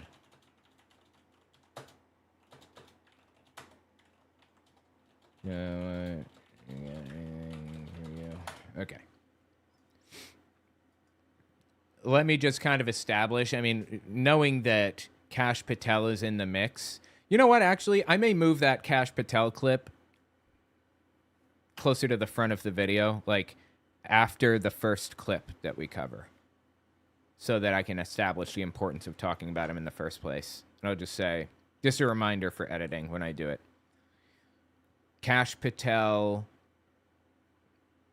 the head of the FBI, knows the guy. That's why it's important to talk about him. Check this one out. I just want to establish some of the guy's views for you. And we'll talk about his Nazi views a little bit more in a second, but he's got some white supremacist views too. Check this one out. Black animals get rich for killing white Americans. What a vile thing to say. Oh my God. All right, listen to this. I hope there aren't slurs in this. He likes throwing those out a lot. This country doesn't have a racism problem. We don't have a gun problem. We don't have a poverty problem that's causing mass violence.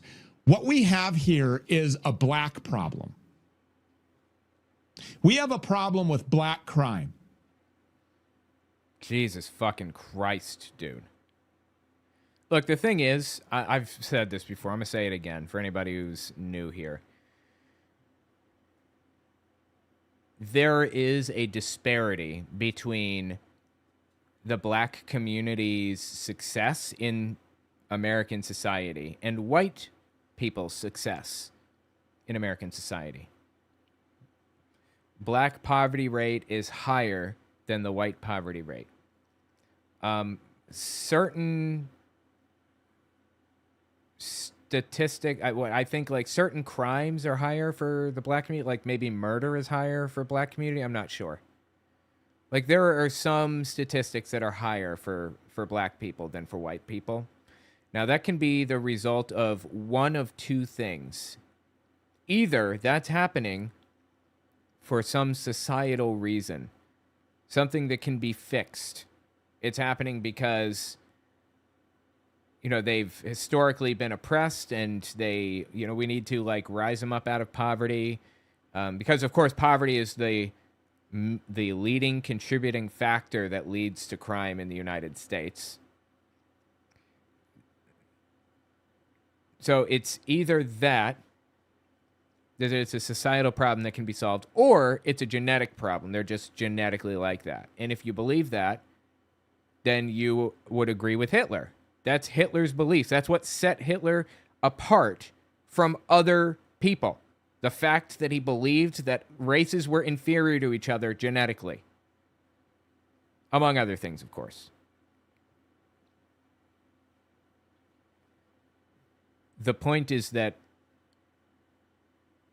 bitching about the black poverty rate or the black, you know, crime statistics or whatever doesn't accomplish anything. Instead of bitching about it, we should be trying to rise these communities up and give them opportunities that they don't have, that, you know, their white counterparts do have.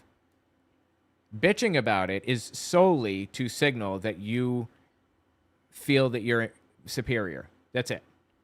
Whether it's intentional, whether you even realize that's what you're doing or why you're doing it. That's what's happening. So he says we have a black problem. This is a group of people that comprise... You catch that emphasis on the word people? People, quote unquote. And again, if you notice a little chyron, black animals get rich for killing white Americans. He doesn't view them as people, is the point. We have a problem with black crime. This is a group of people that comprises 12 to 13% of the entire United States population, but commits more than half of all of its violent crime. Again, I don't think that statistic's correct. I think he's misstating that. It's one specific subcategory or something. Again, like you can find subcategories of like whatever you want if you look hard enough, but the point is it's either genetic inferiority or it's a societal problem that can be solved. He believes it's just genetic inferiority. That's it. I'm sorry, I'm looking for something here. Let me just find one thing.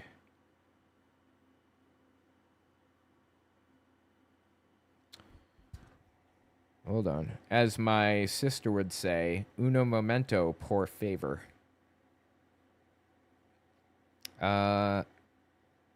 Just a second. Checking. Nope. Okay. I was hoping I would be able to find something, but I cannot, so that sucks. That's okay. No big deal.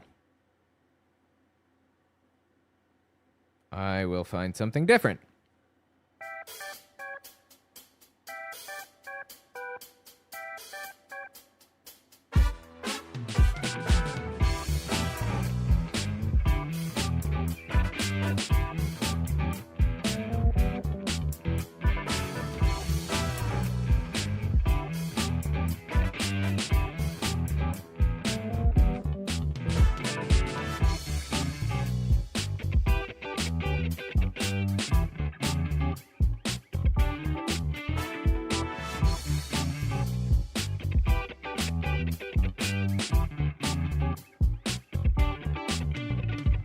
Okay, sorry about that. Just trying to, I didn't eat much earlier, so I'm gonna order some food because I'm hungry. Okay.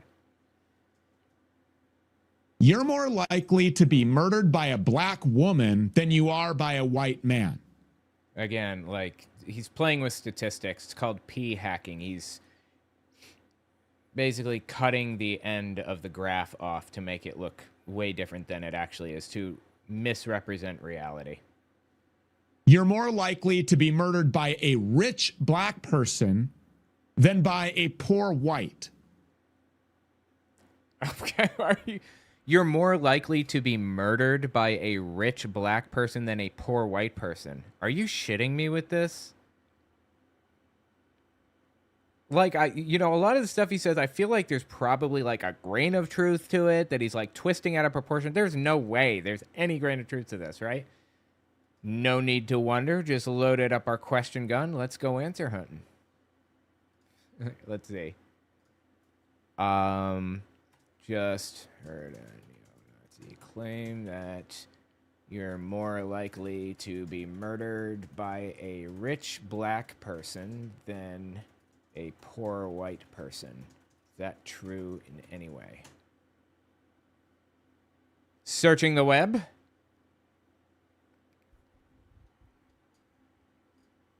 Not supported by credible evidence and reflects a misrepresentation of crime statistics. Crime rates, including homicide, are influenced by a complex interplay of factors such as socioeconomic status, community conditions, and systemic inequalities. That's what I'm talking about. It's either that, or you believe that it's genetic inferiority, and then you just believe the same things as Hitler. While it's true that historically black individuals have been overrepresented in homicide statistics relative to their population size, this overrepresentation is closely linked to socioeconomic disparities. The myth of black-on-black crime. The term black-on-black crime is often used to perpetuate harmful stereotypes, ignoring the fact that most crimes are intraracial, meaning they occur within the same racial group.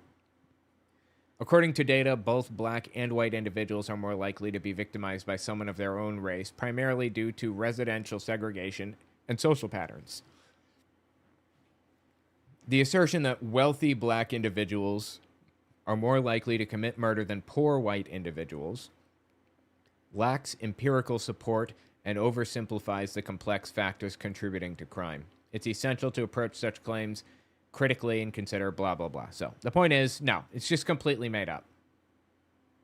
Why is this not? I can't scroll. It's weird.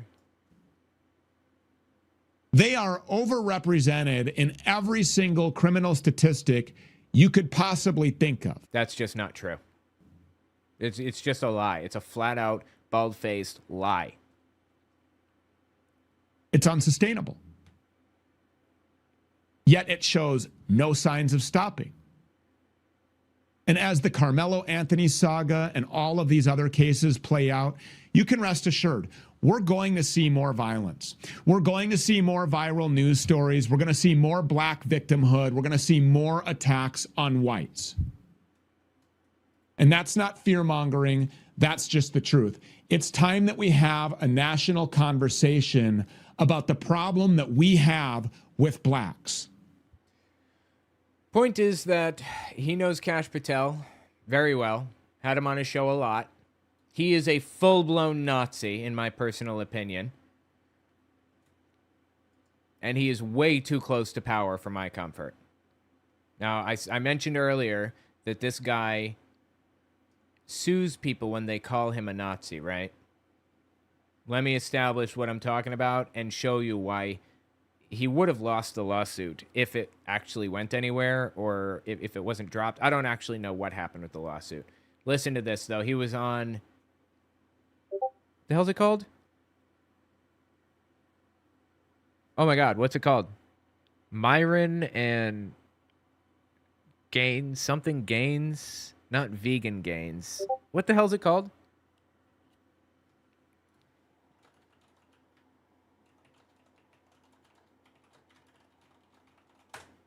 Wait. What show does Myron Gaines run? Hang on. Are you guys hearing the dinging?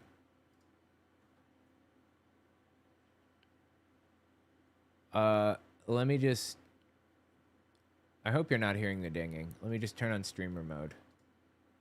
Okay, there we go. Fresh and fit. It was fresh and fit. So I knew it was something about gaining something or other. Yeah.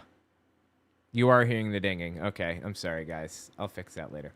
Anyway, he's on Fresh and Fit right now with Myron Gaines and this other dude. I don't remember his name. Yesterday, Newsweek called me a pro-Hitler Nazi. Raw Story called me a pro-Hitler Nazi. I don't know how these people get away. I mean, they said that I was a Holocaust denier. Oh, obviously. Which is completely false, emphatically false. As a matter of fact, they made up a quote out of whole cloth and said, Stu Peters said, quote, Hitler is a hero. Boy, would it be embarrassing if I happened to have a copy of that exact line, wouldn't it? If I had a video of him saying those words, that would be super embarrassing. I have never said any such thing. And they can print this stuff with impunity because the hubris is so, because there's no accountability. Yep. And so they did this as a result of me announcing the Extreme Accountability event. Okay. And that's what we are going to, before I take my last breath, we're going to exact extreme accountability on these people for what they're doing to our kids. Yeah, he's talking about transing the kids, quote unquote. The extreme accountability thing is a different subject, but it was a conference that he organized that was gigantic that kept getting canceled because the venues find out who he is and they don't want a full-blown Hitler-loving Nazi holding an event at which he says he's going to, I'm quoting him, hang people from ropes until they are dead. People being anybody involved in COVID or supporting the COVID hoax, quote unquote, senators, congressmen, whoever. Biden is included in that. That was his goal, the Extreme Accountability Conference. Anyway, I think he ended up holding it, and it was just radical, insane nonsense. But so he says he never said Hitler was a hero, right? I present you with this clip. I think this is the right one. Nazis were fighting against perverts and pedophiles. No, they weren't, but okay. And some of those acts, including those Nazi book burnings, as they're called, were heroic acts. You see, the National Socialists, they promised a return to normalcy. Yeah, there's actually, I watched this entire episode of his on air, and it was wild, but they promised a return to normalcy? Are you shitting me? There's a picture of Magnus Hirschfeld. He was famously gay and ran the Berlin Institute of Sexology or something like that. He was very trans-affirming. He had a repository of like a lot of books and pictures on sexual subjects, and the Nazis came in and destroyed it. Poured red ink all over everything. Destroyed picture frames and busts and burned shit and everything. It was, it was ugly. So the point is, he did say Hitler is a hero, right? And some of those acts, including those Nazi book burnings, as they're called, were heroic acts. Is that not him saying that Hitler was a hero? This isn't even the only instance of it. I have multiple clips of him saying, wasn't Hitler a hero for blah, blah, blah? Couldn't be clearer, seems to me. Anyway, tell me what you think about it in the comments. This guy has problems. He's like an unhinged Alex Jones. I can't believe him saying those words. He is an unhinged Alex Jones. Tell me your thoughts. All right, 148. Hold on. 148. I gotta get my thing here. 115 to 148. Stu Peters. Awesome. All right. I originally titled this video something about protests, because there were, hold on. All right, let me just pull it up real fast and let's talk about that. Oh, God, I want to hit 3 specific videos, though. Okay. Let me hit this one. And then we're going to hit Kirk and then Mustaine. That's the order we'll do. And then maybe we'll call it.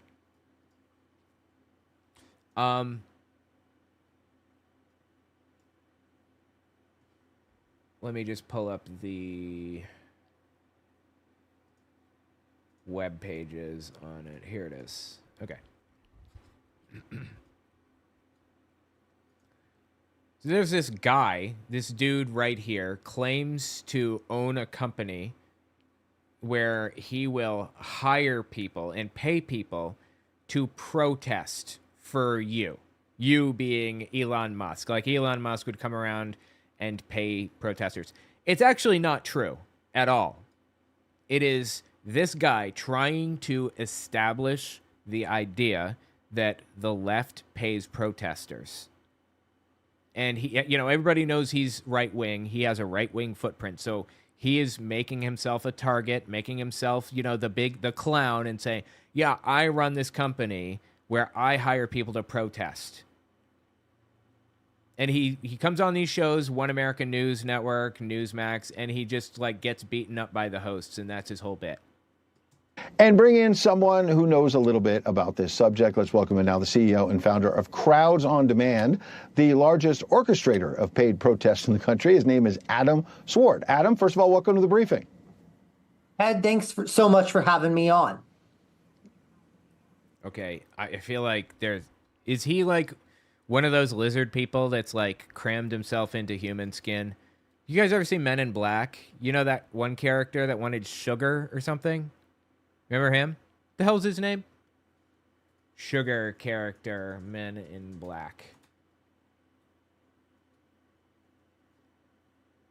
Oh, God, I can't play it without getting hit with copyright, right?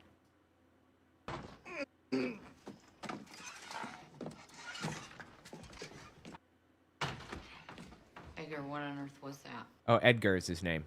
Sugar. I've never seen Sugar do that. Give me sugar. I feel like he's just an alien that is wearing this dude's skin like a suit. In water.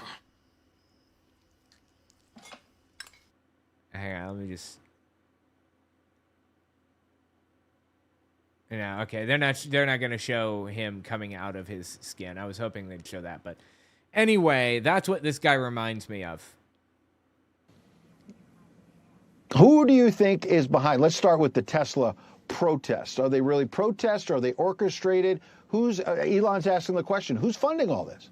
Who is funding people protesting Elon Musk going in and violating the Constitution and like going in with guns, with sheriffs, and forcing people to leave at gunpoint and plugging computers into the system and downloading like people's social security information and shit.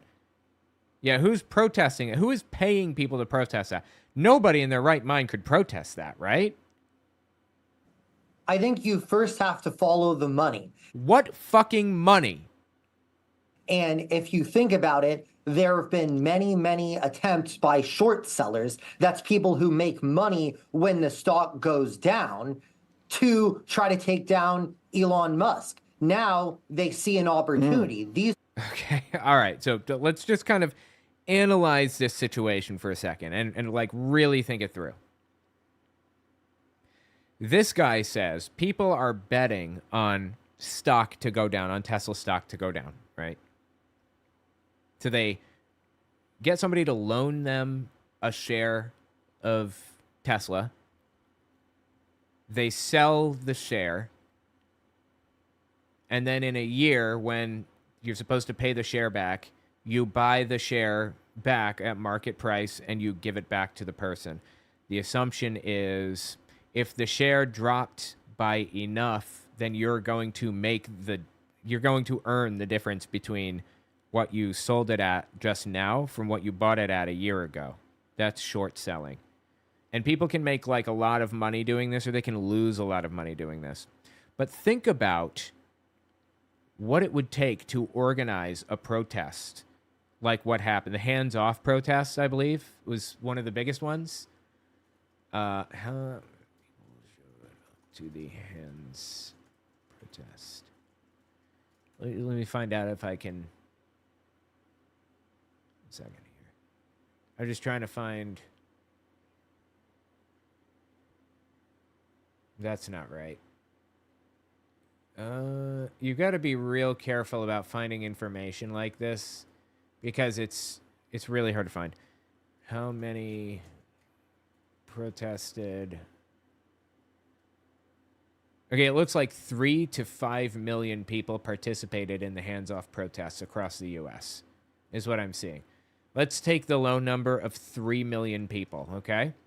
And these people that we're watching right now, they have claimed in the past, Trump supporters have claimed George Soros is paying people basically $2,000 per day to protest.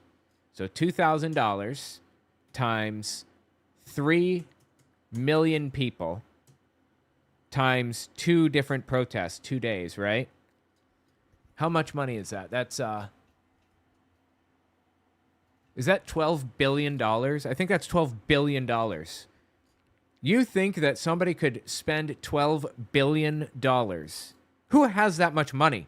George Soros, your big boogeyman, is only worth like $4 billion. Trump is only worth like $4 billion. The only people that could afford something like that are Elon Musk or Jeff Bezos or something. And it would be noticed. If people were being paid to protest, there would be contracts all over the place that showed up, that people would be posting all over the internet, offers that were made to them by right-wingers when they aren't right-wingers. So they're revealing this stuff. It would be everywhere, impossible to miss. Instead, we have some random dude claiming to be a part of some random industry that there's no evidence even exists. I'll tell you what the right does. They don't hire protesters to go out there and protest. You know what they do? Specifically Christian nationalists.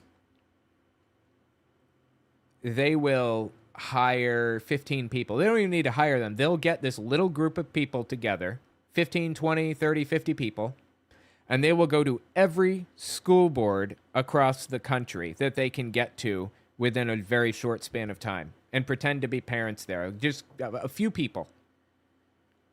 And they'll start screaming that their children are being transed and that there are litter boxes in the classroom. They'll go to the next one and they'll do it again. And the money isn't going to paying individuals to be out in the street on the right. The money is going toward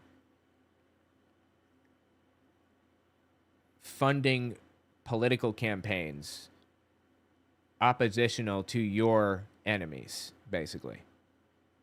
It's going toward making a lot of really loud noise with a very small group of people to make it seem like there's more support than it actually has.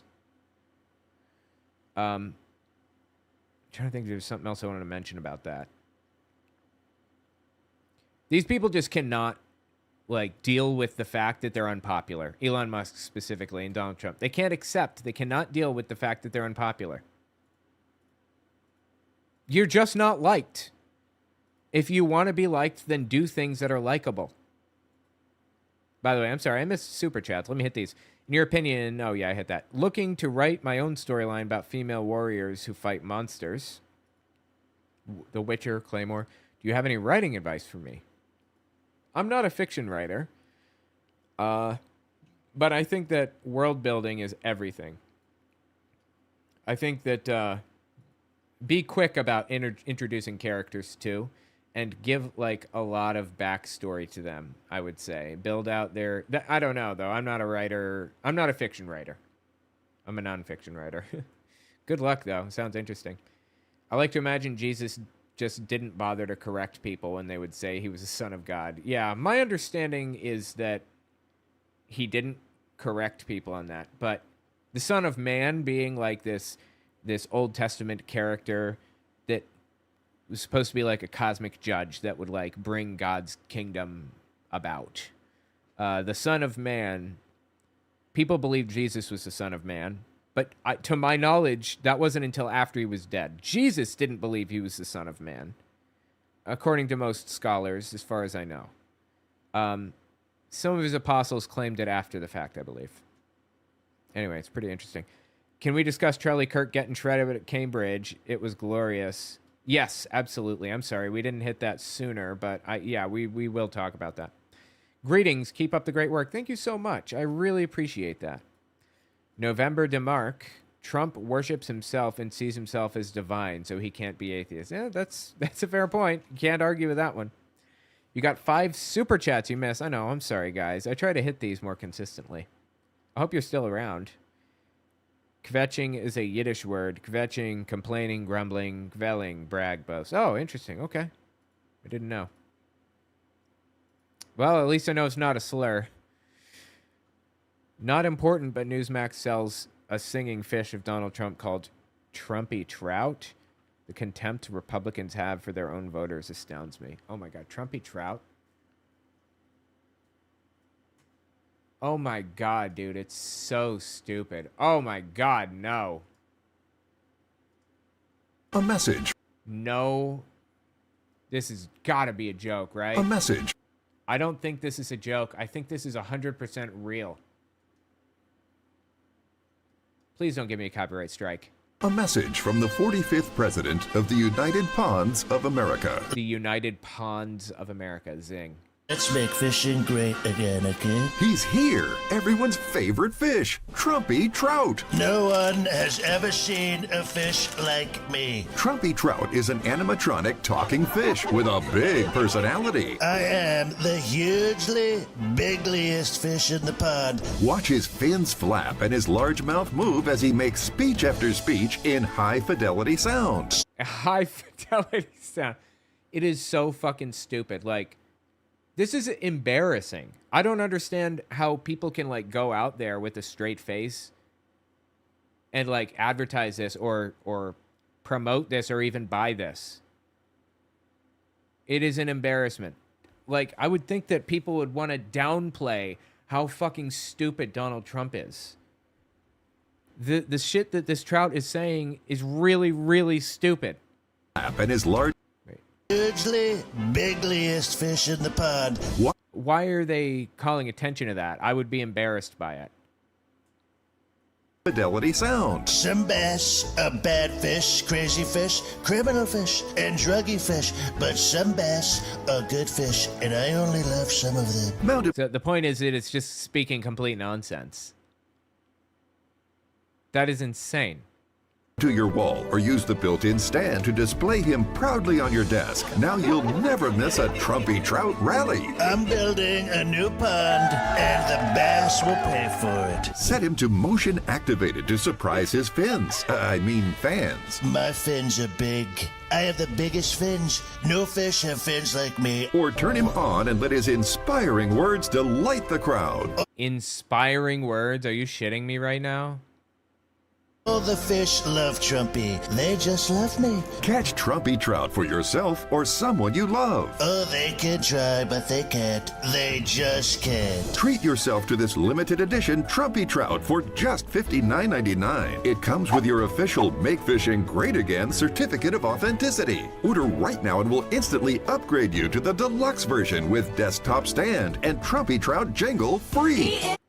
Oh my God, dude. A desktop stand? Are you serious? The greatest trout without a doubt, the biggest fish. Anyway, wow. I did not know that existed. Thank you for letting me know. Okay, just checking through. Yeah, I think we're caught up. I'm sorry I didn't hit the super chat sooner. I will be keeping a close eye on those super chats so I can hit them again more consistently. All right, let's continue with this, dude. Hold up. People have lost billions and billions betting against Elon Musk over the past 10 plus years. All right, so he's saying people are betting that Elon Musk is going to fail, and he's not failing. So they're paying $12 billion to protesters to try to make Tesla stock go down. Short selling works on pretty specific time frames, to my understanding. It has to be like within a year. So you're telling me that they're trying to decrease Tesla stock so that they can pay back less money when the year mark comes around. Is that what you're telling me? Are they going to make $12 billion off of it? Off of short selling? I doubt it. You're trying to tell me that they sunk $12 billion in? You'd have to sink a lot more than that in to make those $12 billion back. It's absurd at its face. That he has led Tesla. They see an opportunity now with Musk's involvement with the Trump administration to finally deal a deadly blow to Tesla through boycotts and now through political violence. Who the fuck is they? Who are you talking about? Are they in the room with us right now? Point them out. He thinks that some ambiguous, secretive they is in the background trying to make Elon Musk fail. What? Because they don't like him? Why? What would the point be? Boycotts. Like, if Tesla's going to succeed, invest in it. If it's not going to succeed, if it's not going to succeed or you don't like it, don't invest in it. See how simple that is? You don't have to pay $12 billion to pay protesters and then even more money to cover that fact up, to hide it from everybody. To Tesla through boycotts and now through political violence, potentially an intimidation. And I suspect if you follow the money, a lot of the organization is coming from people with money on the line. Oh my God. In regards to Tesla. So he thinks that people are betting for Tesla to fail, and they're paying protesters to make it fail now. Are you shitting me with this? There are way easier ways to make a shitload of money with $12 billion. You can multiply $12 billion a lot easier than giving it to protesters. These people are just shamelessly full of shit. Here's another appearance. We're going to go back to that one because there's more on that. Here's another appearance. This one is on Newsmax, I believe. Or no, this one is on One American News. The previous one that we're going to come back to, that's on Newsmax. Listen to this One American News one. I don't know how you sleep at night. I would not do your job. I do not like it. So people can literally call your company and get a bunch of paid actors, if you will, to stand up there, hold signs, and scream on the street corner, because that's what your company does. No. Number one, it's not actors. We're providing activists who are truly engaged with the cause, right? But are they? I just showed you a video of a guy going, I don't even know why I'm here. They got signs and they got sheets and they said, go say this and talk to cameras and hold signs. It's complete bullshit.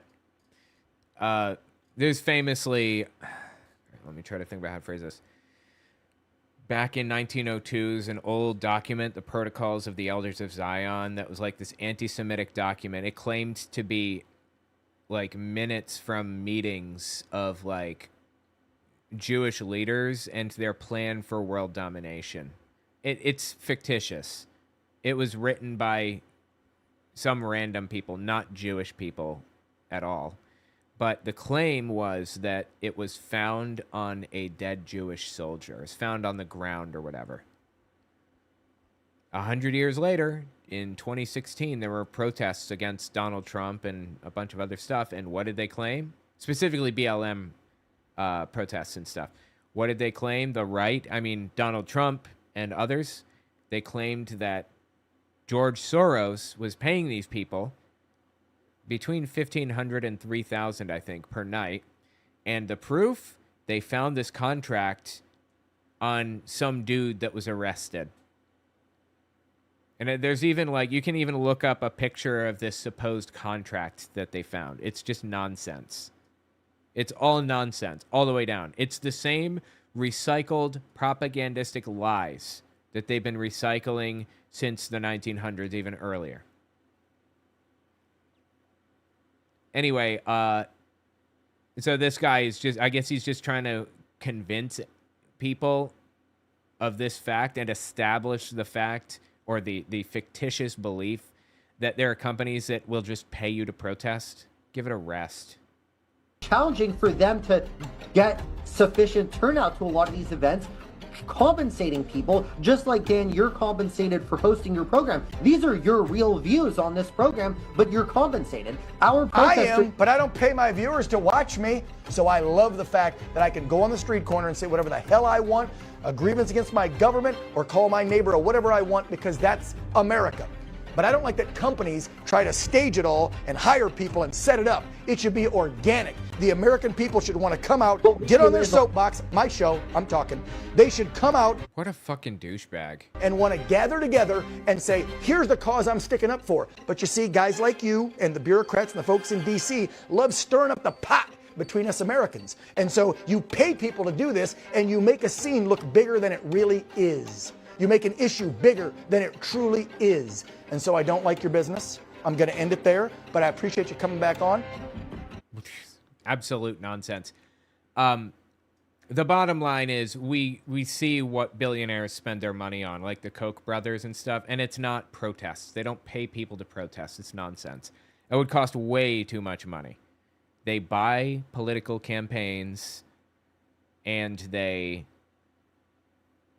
organize small groups to go around the country to abortion clinics and stand outside and act like rabid dogs for like hours every day because they have nothing better to do. It's just a little group of like 50 people. A while back, under Biden, I believe, Merrick Garland wrote a letter, an open letter, I think, basically saying that they were going to start charging people with domestic terrorism if they kept showing up at these school board meetings and doing this shit, like acting, threatening people. They were waiting in the parking lot and at night and cornering the city council members, the school board members, and getting in their face and punching them and stuff like that.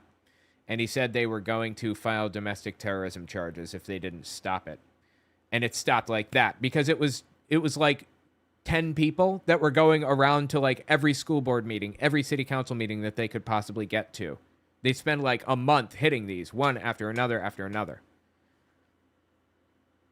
We don't need, like, if you see a large group of people, like tens of thousands, they're not being paid to be there. As an unwilling Newsmax viewer, they suck up to Trump so much, the channel should be legally called Adult Entertainment. I'm not kidding. Either they only talk about him or relate every topic to him. They also almost never show him speak. That's interesting. I didn't realize. I actually have a little podcast prep tab here. I didn't mean to have that one in there. I'm just looking through what some of my podcast prep tabs are. Wow. Okay. This is disorganized. I haven't looked at it recently, I guess. But there's a reason I was bringing this up. Hold on. Let me just find. There's a tab I have here. Chemtrails, body footage. Nope, I already hit that. I already got that. Well, where's the tab? Here it is. This is it. This is the tab. By the way, I can like Super Chats now, so that's cool. You get a like. Everyone gets a like. Yeah, here's the One American News Network Shorts channel, I guess. Or Facebook Reels or whatever the hell you call it. We'll come back to this in a second. I want to watch some of that. Actually, you know what? We'll make this a whole video starting with your Super Chat. And then I'll come back to this in just a minute. It's going to be disorganized, but we'll make it work. Just take a look at some of these. What do we got? What's this? This is Tom Homan, border czar, head of ICE, I believe, or one of the heads of ICE. The money. A lot of folks are going to say, you're spending billions. I thought we were in debt. We should be saving money, and Doge wants us to cut. Tom, explain to my viewers, though, that if we allow the 18 to 20 million just to stay here that Joe and Kamala let in, it would cost this nation trillions down the road. It's just delusion. Complete delusion all the way down. 18 to 20 million is the total number of immigrants in the country. Not undocumented immigrants, not people that cross the border, people that live here and got temporary status of temporary residency or permanent residency or full-blown citizens that immigrated here from other countries. Europe, Asia, Australia, Africa, everywhere. 18 to 20 million total. That is like, what is that? That's hold on. Let me find. That is 6% of the country. So John Wall. She's still lying. John, the money. So that is 6% of the country. You're telling me you're going to deport 6% of the country? And you think that all of those people are like leeches that are sucking the country dry of resources? That's not happening. Okay, most of these people are productive, tax-paying members of society. Not that it matters. In my mind, we should take care of our tired, our poor, our huddled masses, like the Statue of Liberty says. But this is just delusion all the way down from these people. A lot of folks are going to say, you're spending billions. I thought we were in debt. We should be saving money, and Doge wants us to cut. Apparently, you can't fast forward with this. I started it over by mistake, so we get to listen from the start. Hey, let me go grab something real fast, okay? Just take me 1 second. Don't go anywhere, or I will be upset with you, and I will write you a strongly worded letter.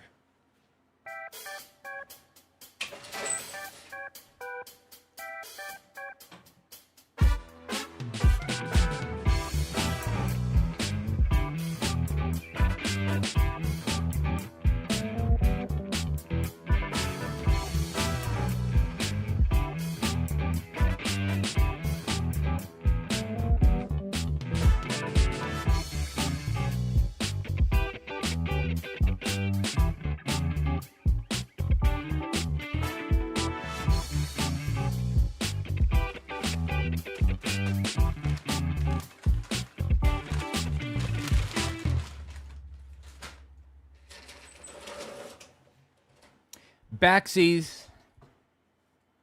All right, 1 second. Sorry, I'm going to turn the music on again for a second.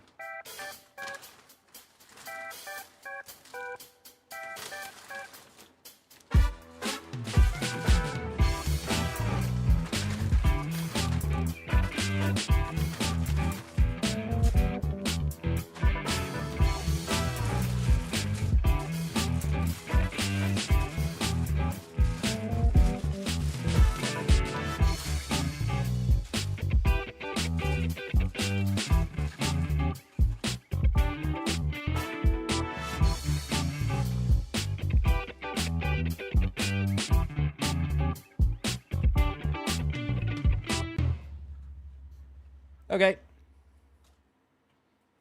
Let's continue.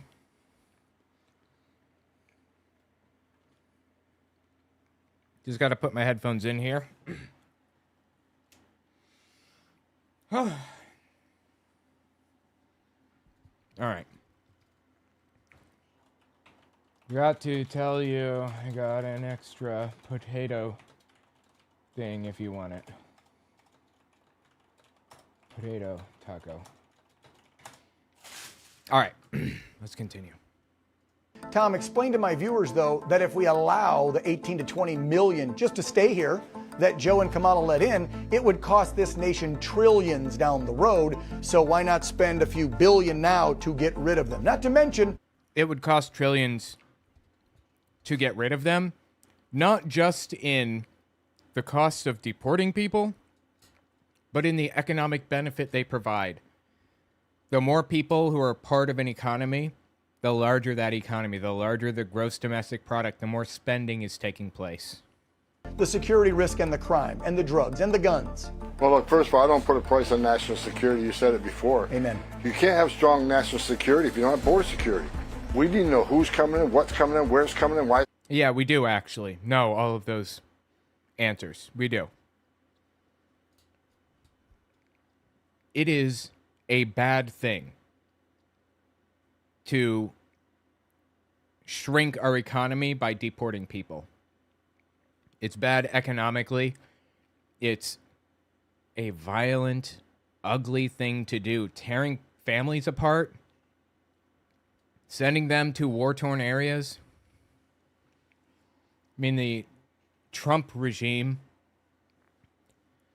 tried to, I don't know if they succeeded, they may have, tried to start shipping people who were asylum seekers, refugees for political persecution and stuff, tried to ship them to Libya, which is at like a level 4 travel advisory. There's a civil war there right now. There is no government, dropping them literally in a war zone that they and we have no stake in at all.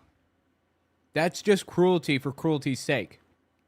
Cruelty is the point. Kind of all those things, right? So I don't put a price on national security, but look, the big, beautiful bill, it's a big number for border security, but it's a one-time cost. You know, secure the border and run this deportation operation. But the big... They're showing the El Salvadorian concentration camp. Fucking disgusting. Millions of dollars we're currently spending on, you know, the millions of illegal aliens here, whether it's schools, hospitals, social services, food banks. I can go on and on, you know, the billions of dollars that we're spending in perpetuity. Yep. For illegal aliens. Now, first of all, there aren't 18 to 20 million illegal aliens. That's immigrants in the United States total, I believe. How many immigrants were in the U.S. total in, I don't know, I'm looking for a stable year because COVID wasn't very stable, and then the whole Trump thing wasn't very stable. 2019. It's before COVID. It went up and it went down and changed. Hang on. Okay, it looks like actually there are 45 million immigrants total, defined as foreign-born individuals living in the U.S. 14% of the country. How many? Wait, is that right? I can't trust this. No, I don't think that's right. Hang on. We're in the U.S. 2019. Let me find the answer here.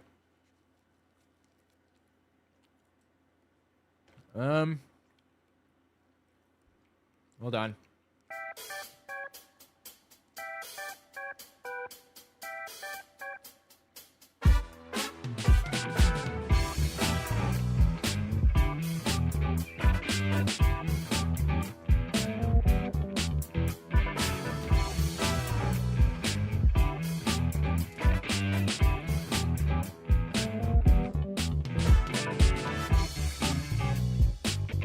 I can't tell. It's so hard to find data on this, like data that's trustworthy.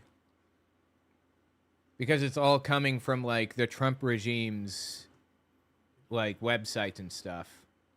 Anyway, it's a significantly anyway, the situation is significantly different than they're portraying, obviously.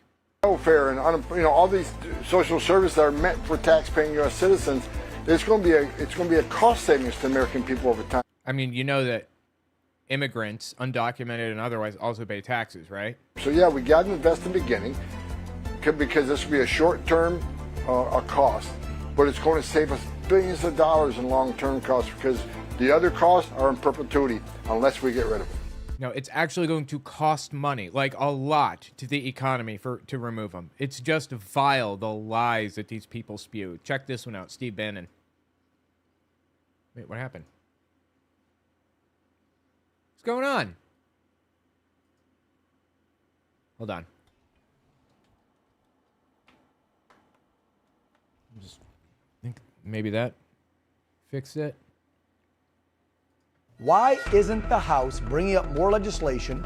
You know, the Speaker, where you at, Mike? Bringing up more bills so that we can codify everything Trump's doing. Because God forbid, Steve, a Democrat president gets in 4 years, they'll just undo everything.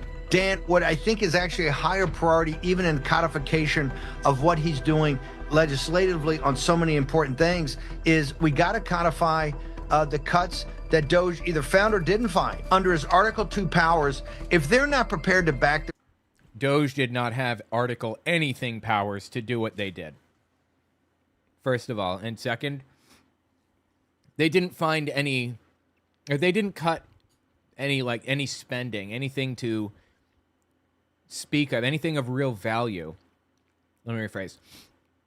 They cut almost no money but they destroyed America's soft power in the world and a whole bunch of other goodwill programs and, saving lives and research for cancer and child cancer research and kicking people off of Social Security who didn't deserve it, who were just like normal people doing their thing. Absolutely fucking disgusting. To save what? According to Elon Musk, $160 billion. $160 billion. As opposed to the $4.2 trillion in taxes that Donald Trump just cut. Just did it.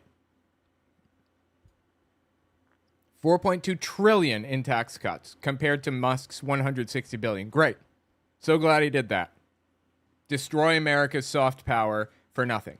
Rescissions, and they're not prepared to codify the at least the waste and the fraud that Doge says they found. That Doge says they found. They didn't find any, is the thing. They have literally no proof.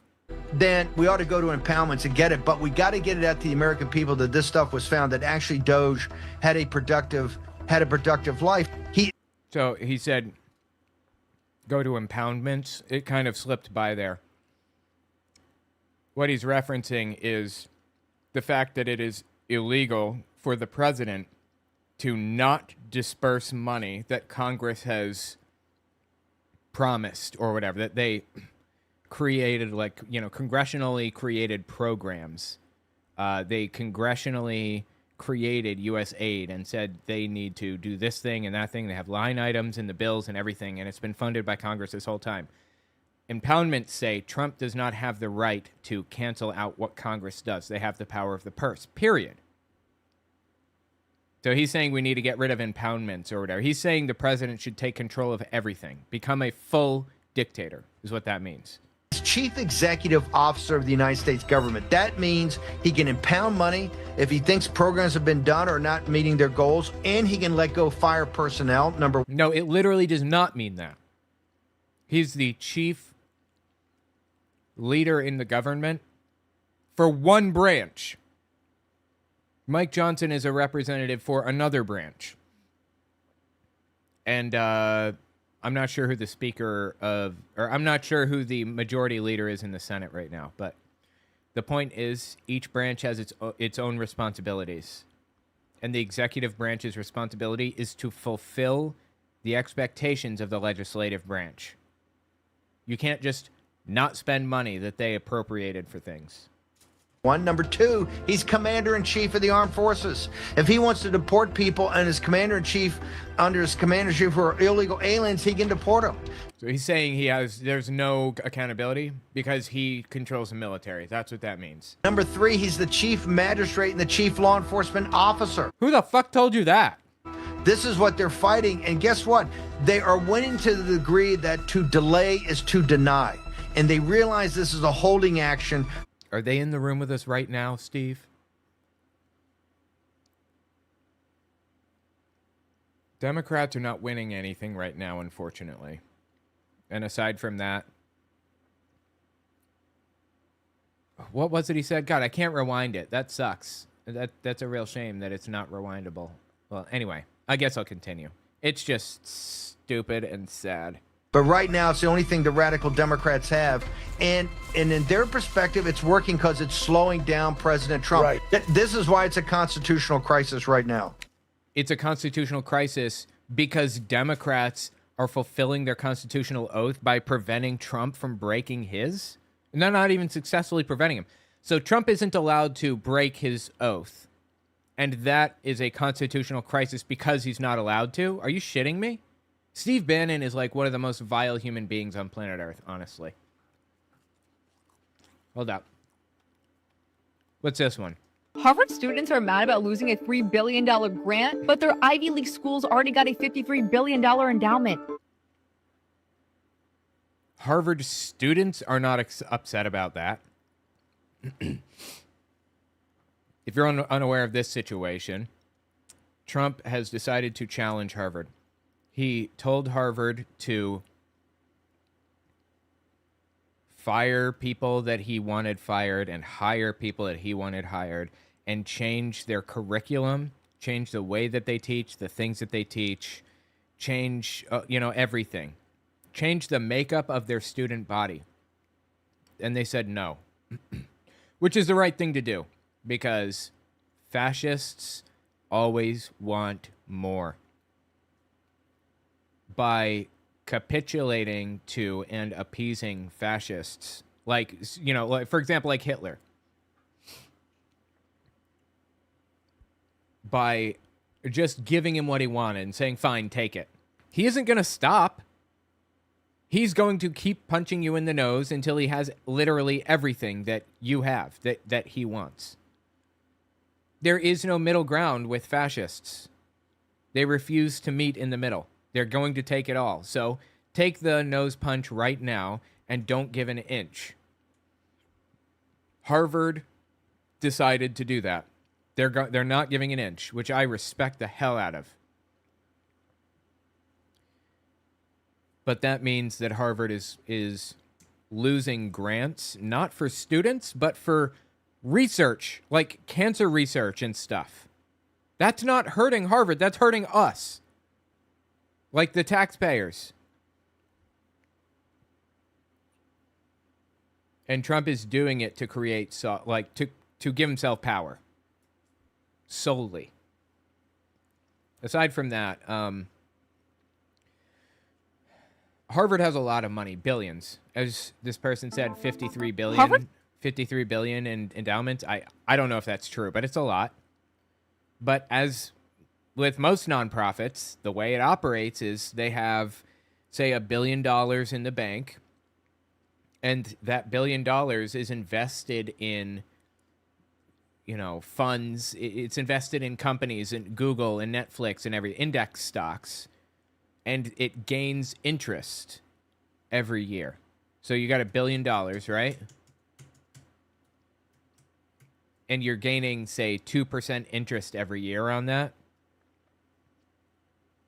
You're gaining, hang on. 1, 2, 3, 4, 5. You're gaining $20 million a year. And that's what Harvard uses to fund their operations, to pay their professors, to run their buildings, to pay for utilities and fund programs and all that other stuff. That's what they use. So the money is not growing with interest. It's staying static because they're taking the interest that it earns and paying their bills with it. By taking that funding away, that $3 billion in funding, Trump is just hurting us. That's it.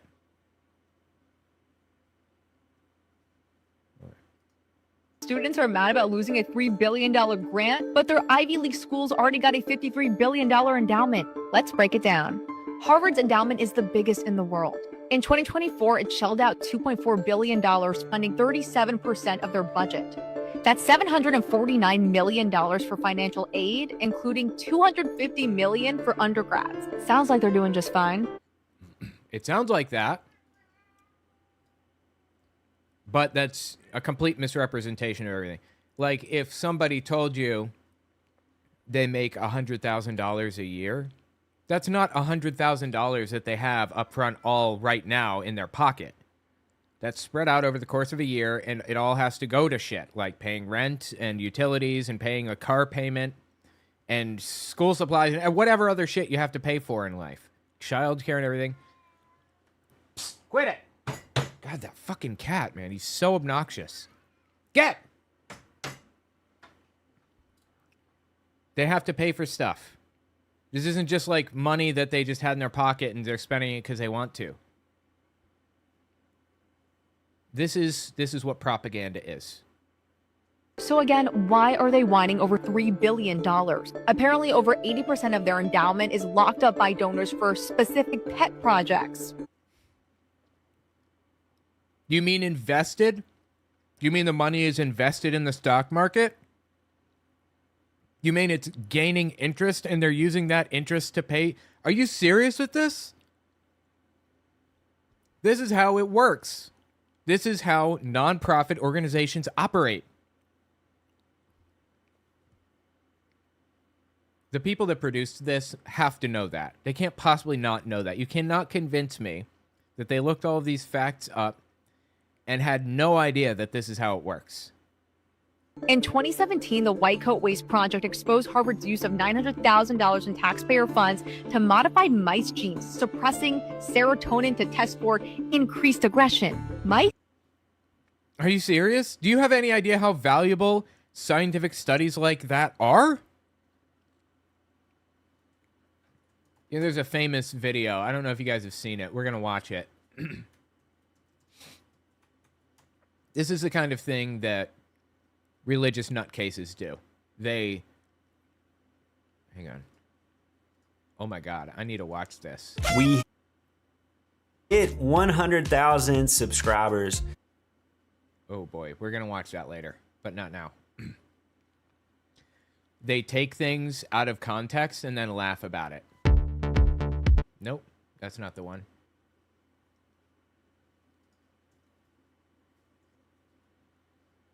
There's a study that scientists were doing to figure out how much shrimp are affected by certain bacteria in the ocean, so that they could know like which bacteria were harmful to shrimp, so that they could, there are all kinds of useful things for this. Like which bacteria are the most damaging to certain plant and animal life, so on and so forth, right?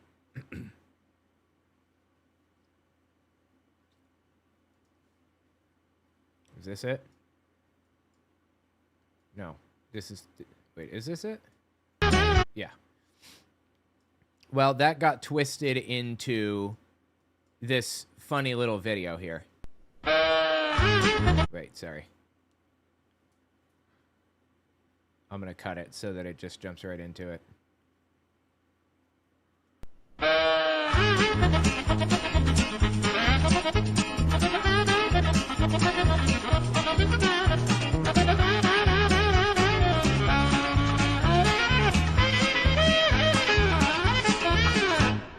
The point is, it's funny to see a shrimp running on a treadmill underwater, but there was an actual purpose to this.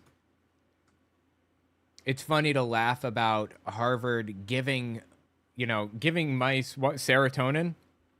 There's a reason for this. They're not just doing this because they like dosing animals with shit. There's a point. Don't share our genes. So that's wonderful news. Losing this grant might mean less cash for their woke initiatives or bloated administrative costs. Like what woke initiatives? Harvard woke? So maybe, just maybe, it's time for Harvard to tighten its belt and actually prioritize what really matters instead of relying on government handouts. Remember, they're not government handouts. The government is paying Harvard for a service. It's a contract. They're contracting with them. Grants are not entitlements. You're not owed anything, even if you're the top school in America. Just complete propaganda all the way down. It is wild to see the degree of propaganda on this website, on these reels. One American News. Jesus Christ, dude. Anyway, tell me what you think about it in the comments. That's just wild. God, I want to jump back to the thing. Hang on. Harvard, no. OAN. Reels. That ended at 2:38.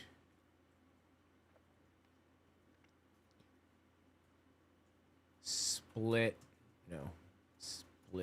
the protest in half. First half of protest video. Second half of protest video. Explained.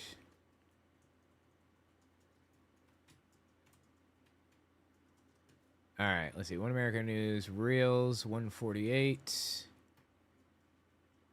to 238. All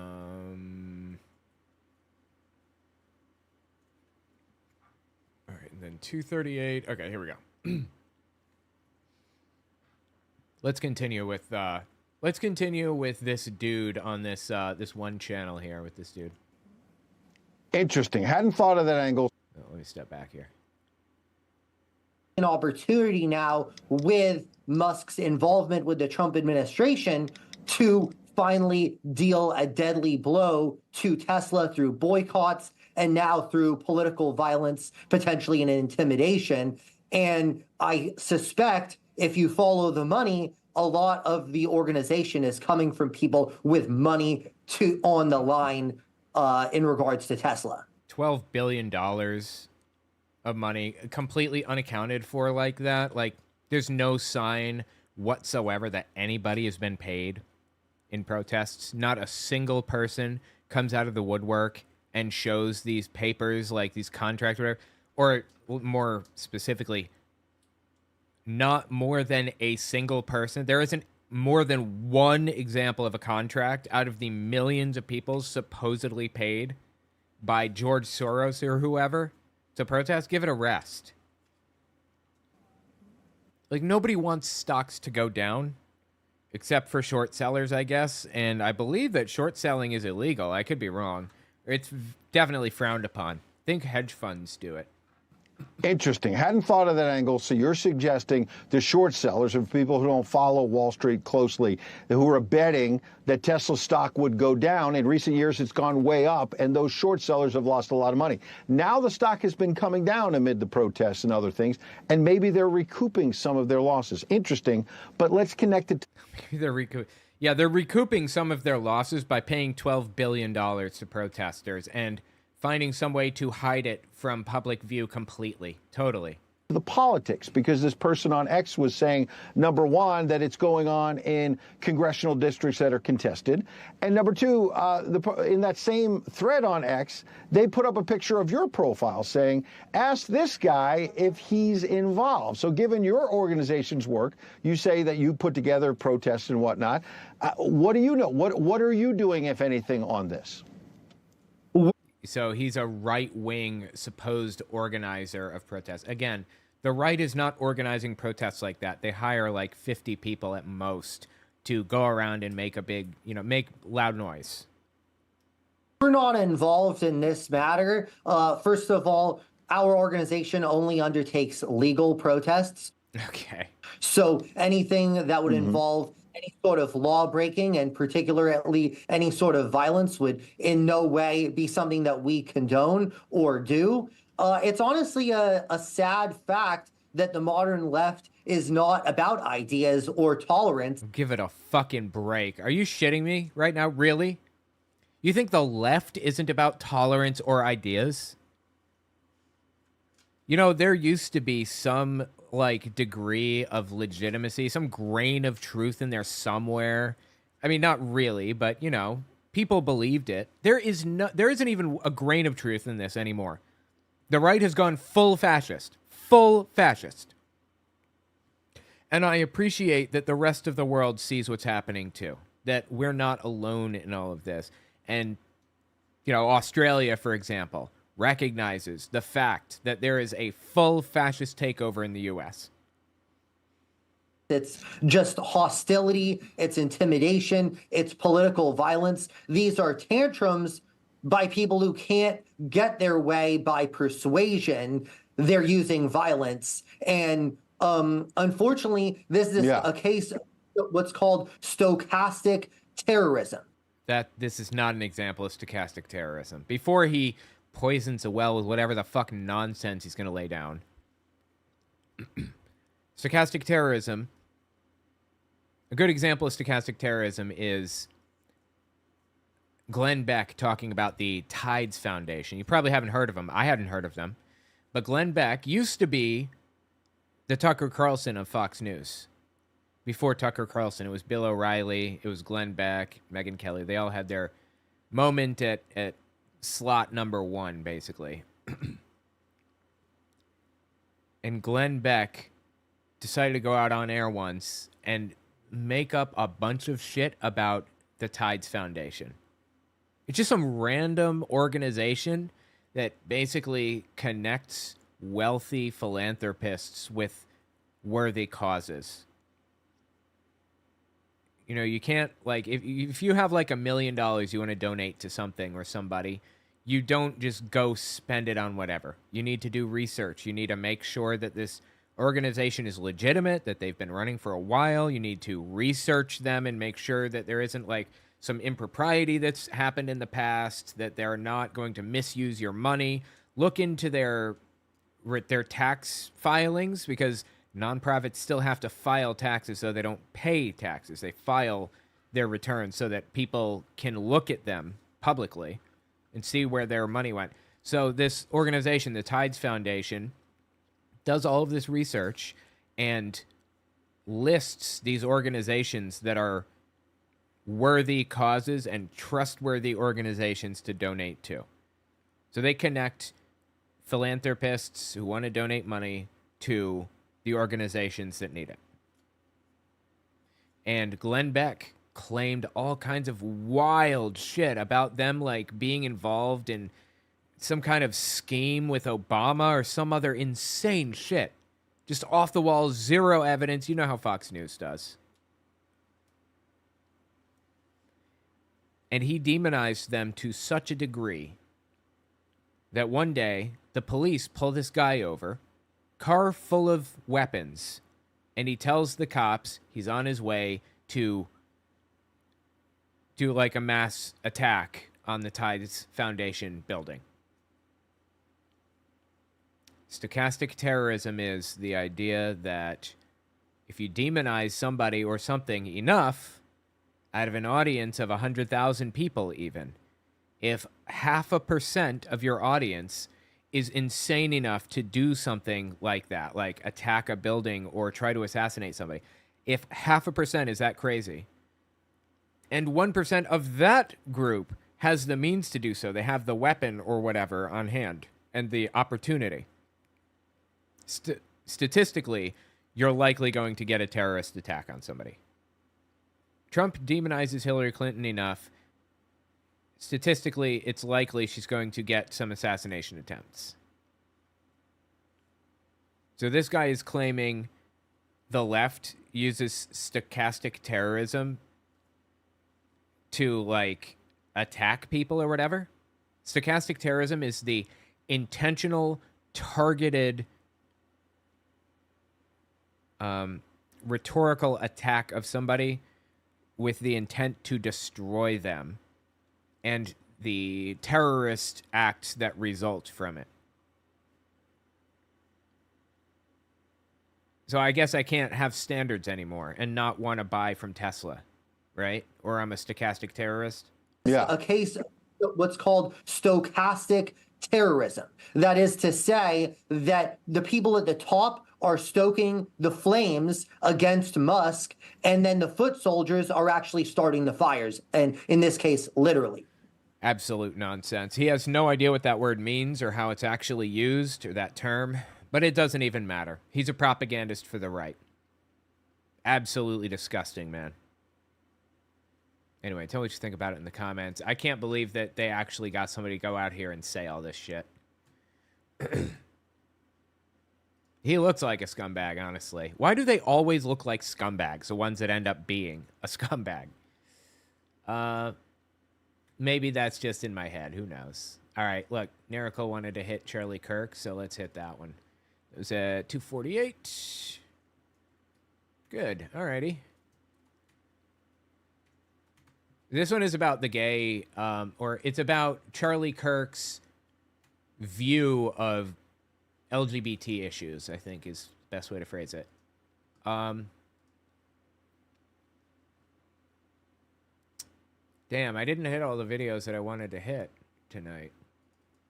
But that's okay. All right. Here you go. So Charlie Kirk shows up to Cambridge and debates a bunch of people, fascinatingly. I want to listen to it and add a little bit of context. But, so just to clarify, you believe that this is in the Bible. This is laid out in the Bible, that man shall not sleep with man, and so therefore... Well, it's also repeated throughout the New Testament as well. Matthew, in the book of Matthew, Jesus reaffirms the biblical standard for marriage. Okay, no. This guy was saying... He says it's repeated throughout the New Testament as well. And it's talking about Matthew or whatever. I think that verse in Matthew basically says a man shall cleave to his wife and they'll become one flesh or whatever other thing. It's not saying that. That's not an anti-gay verse. That's describing something that was common back then. But by the way, marriage wasn't even a thing in Bible times. Like in the New Testament, marriage didn't exist.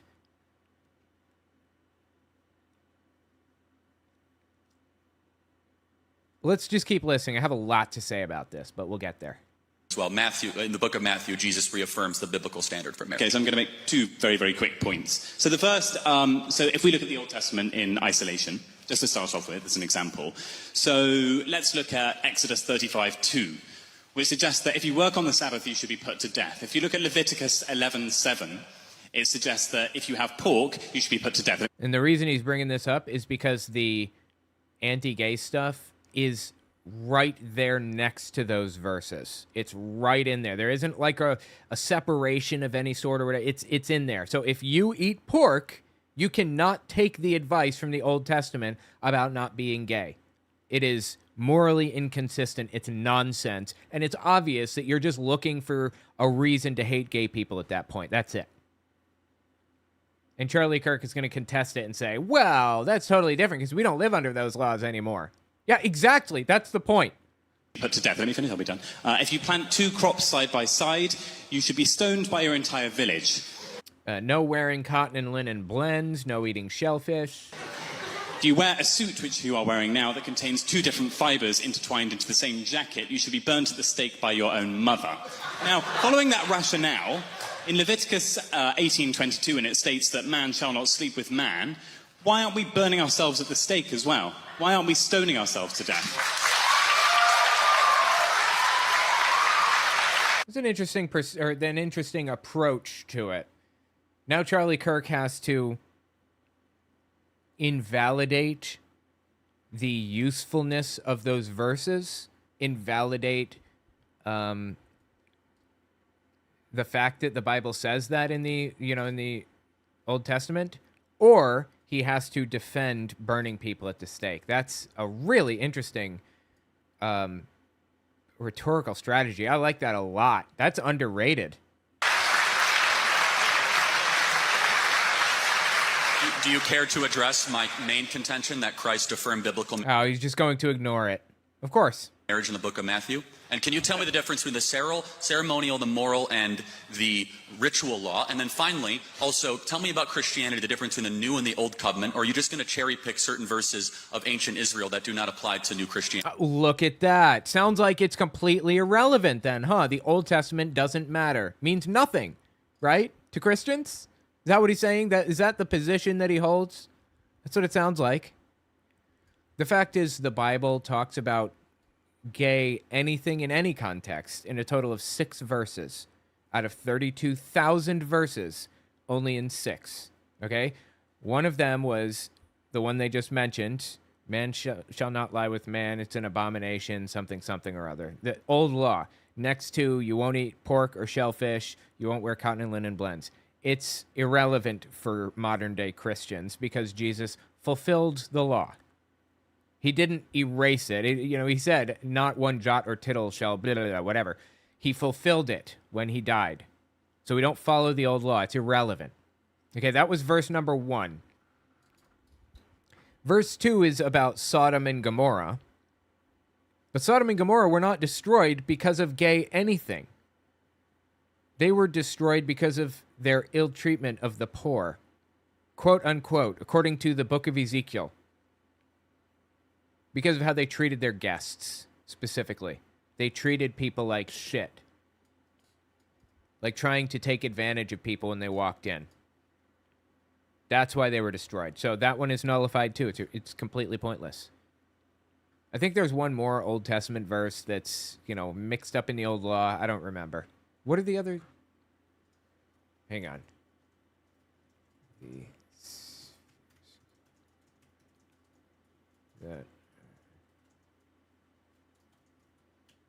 Let me see if I can find them real fast. Genesis 19, 1-11, Sodom and Gomorrah. Leviticus 18:22, irrelevant now because it's, because Jesus fulfilled the law.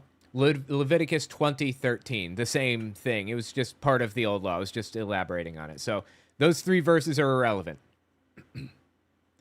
Now, there are 3 New Testament verses that talk about it. 1 Corinthians 6, 9, and 10, 1 Timothy 1, 9, and 10, and Romans 1, 26 to 27.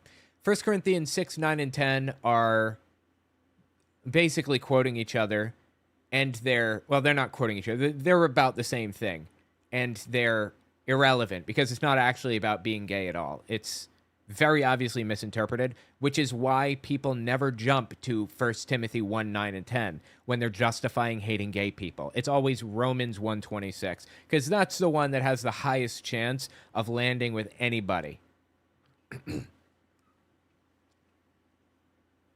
1 Corinthians 6, 9, and 10. Do you know that wrongdoers will not inherit the kingdom of God, neither the sexually immoral nor men who have sex with men?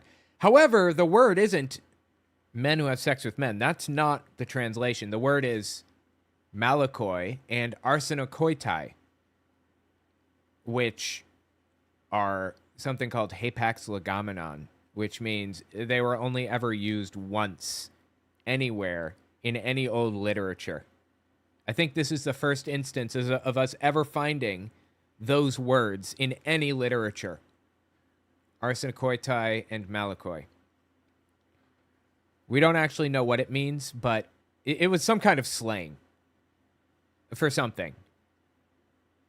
But again, since it's hotly debated and nobody knows exactly, they just kind of like whatever, they move on, talk about something different. 1 Timothy 9 and 10, again, uses the term arsenokoitai, which may refer to exploitation, not general homosexuality. The one that Christians always have to go to, the one verse out of the other 32,000 verses that they view as a, dead to rights, nail in coffin verse about gay people, is Romans 1, 26 to 27. God gave them up to degrading passions. Their women exchanged natural intercourse for unnatural, and in the same way also the men.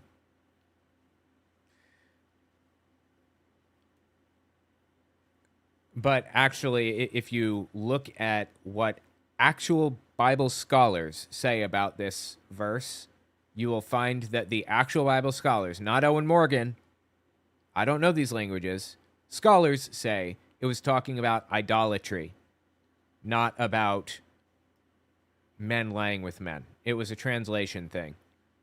And, when the King James Version was being translated, when other Bible translations were coming along, they already had this idea in their head about what it said or what it should say or what they felt it should say because of their culture or whatever at the time.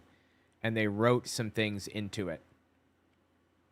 They retrofitted the Bible with the ideas and beliefs that they already had when they were writing this stuff. It was about idolatry, not about being gay. So really, there are no solid verses in the Bible that are opposed to gay people. It never outright condemns homosexuality in clear, unambiguous terms.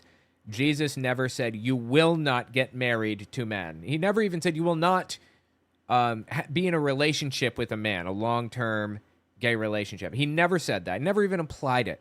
Never came close to saying anything like that. And guess what? Gay people have been around a long time, since day one. About 10% of the population, give or take, is LGBT, I believe. So why didn't Jesus address it? Why didn't he bring it up? Why didn't he say a single fucking word about it? Because it was irrelevant. Nobody gave a shit. Do you want to know the real truth about the culture at the time? What they really had a problem with back then? Like the far-right, conservative, traditionalist nutcases of the era. What they really had an issue with wasn't say Gex, if you will. It was bottoms. Being the passive participant in a situation, gay or straight. It was bottoms. Tops were not viewed as gay, no matter what it was that they were doing.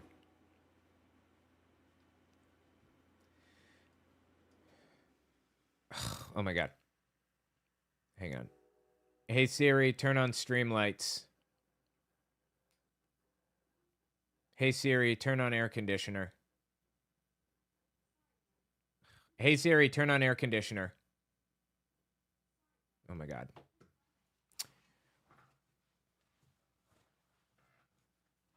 Turn on air conditioner. Oh, God, I forgot. Turn on game room air conditioner. There we go. I programmed this stuff to turn off at 11. I was getting a little bit late.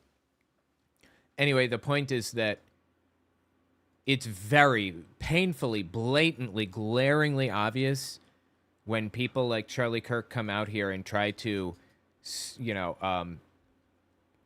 speak out against being gay when they use a single misinterpreted, or at the very least hotly debated verse, 1 out of 32,000 in the Bible. Now, don't get me wrong. The Bible is absolutely used for bigotry and hate, and it makes it easy. It's easy to be vile and hateful and use the Bible as the basis. It absolutely is. But a lot of the hateful and bigoted stuff that you find in the Bible is there because it was retrofitted, not because it was original. That's my point. Verses of ancient Israel that do not apply to new Christianity. No, fair. I completely agree. So we'll look at 2 points then. So firstly, if we look So he just nullified the first 3 verses out of 32,000. Let's hit the next 3. at the Old Testament, we can see the kind of inconsistencies there. We've already touched upon that, right? That makes sense. Secondly, you mentioned the point of Jesus and Christ. He never mentioned anything to do with homosexuality. Nope. At all. Well, hold on a second. No, he affirmed biblical marriage. No, he didn't. Marriage didn't exist. He was talking about it was in a parable. Hang on. As one man and one. Wait 1 second. Wait.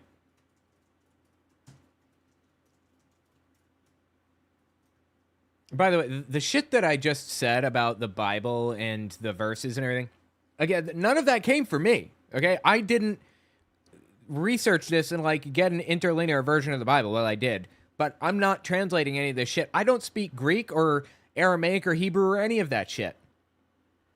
I'm getting this from scholars who know the information, particularly Bart Ehrman, Richard Carrier, and a number of others.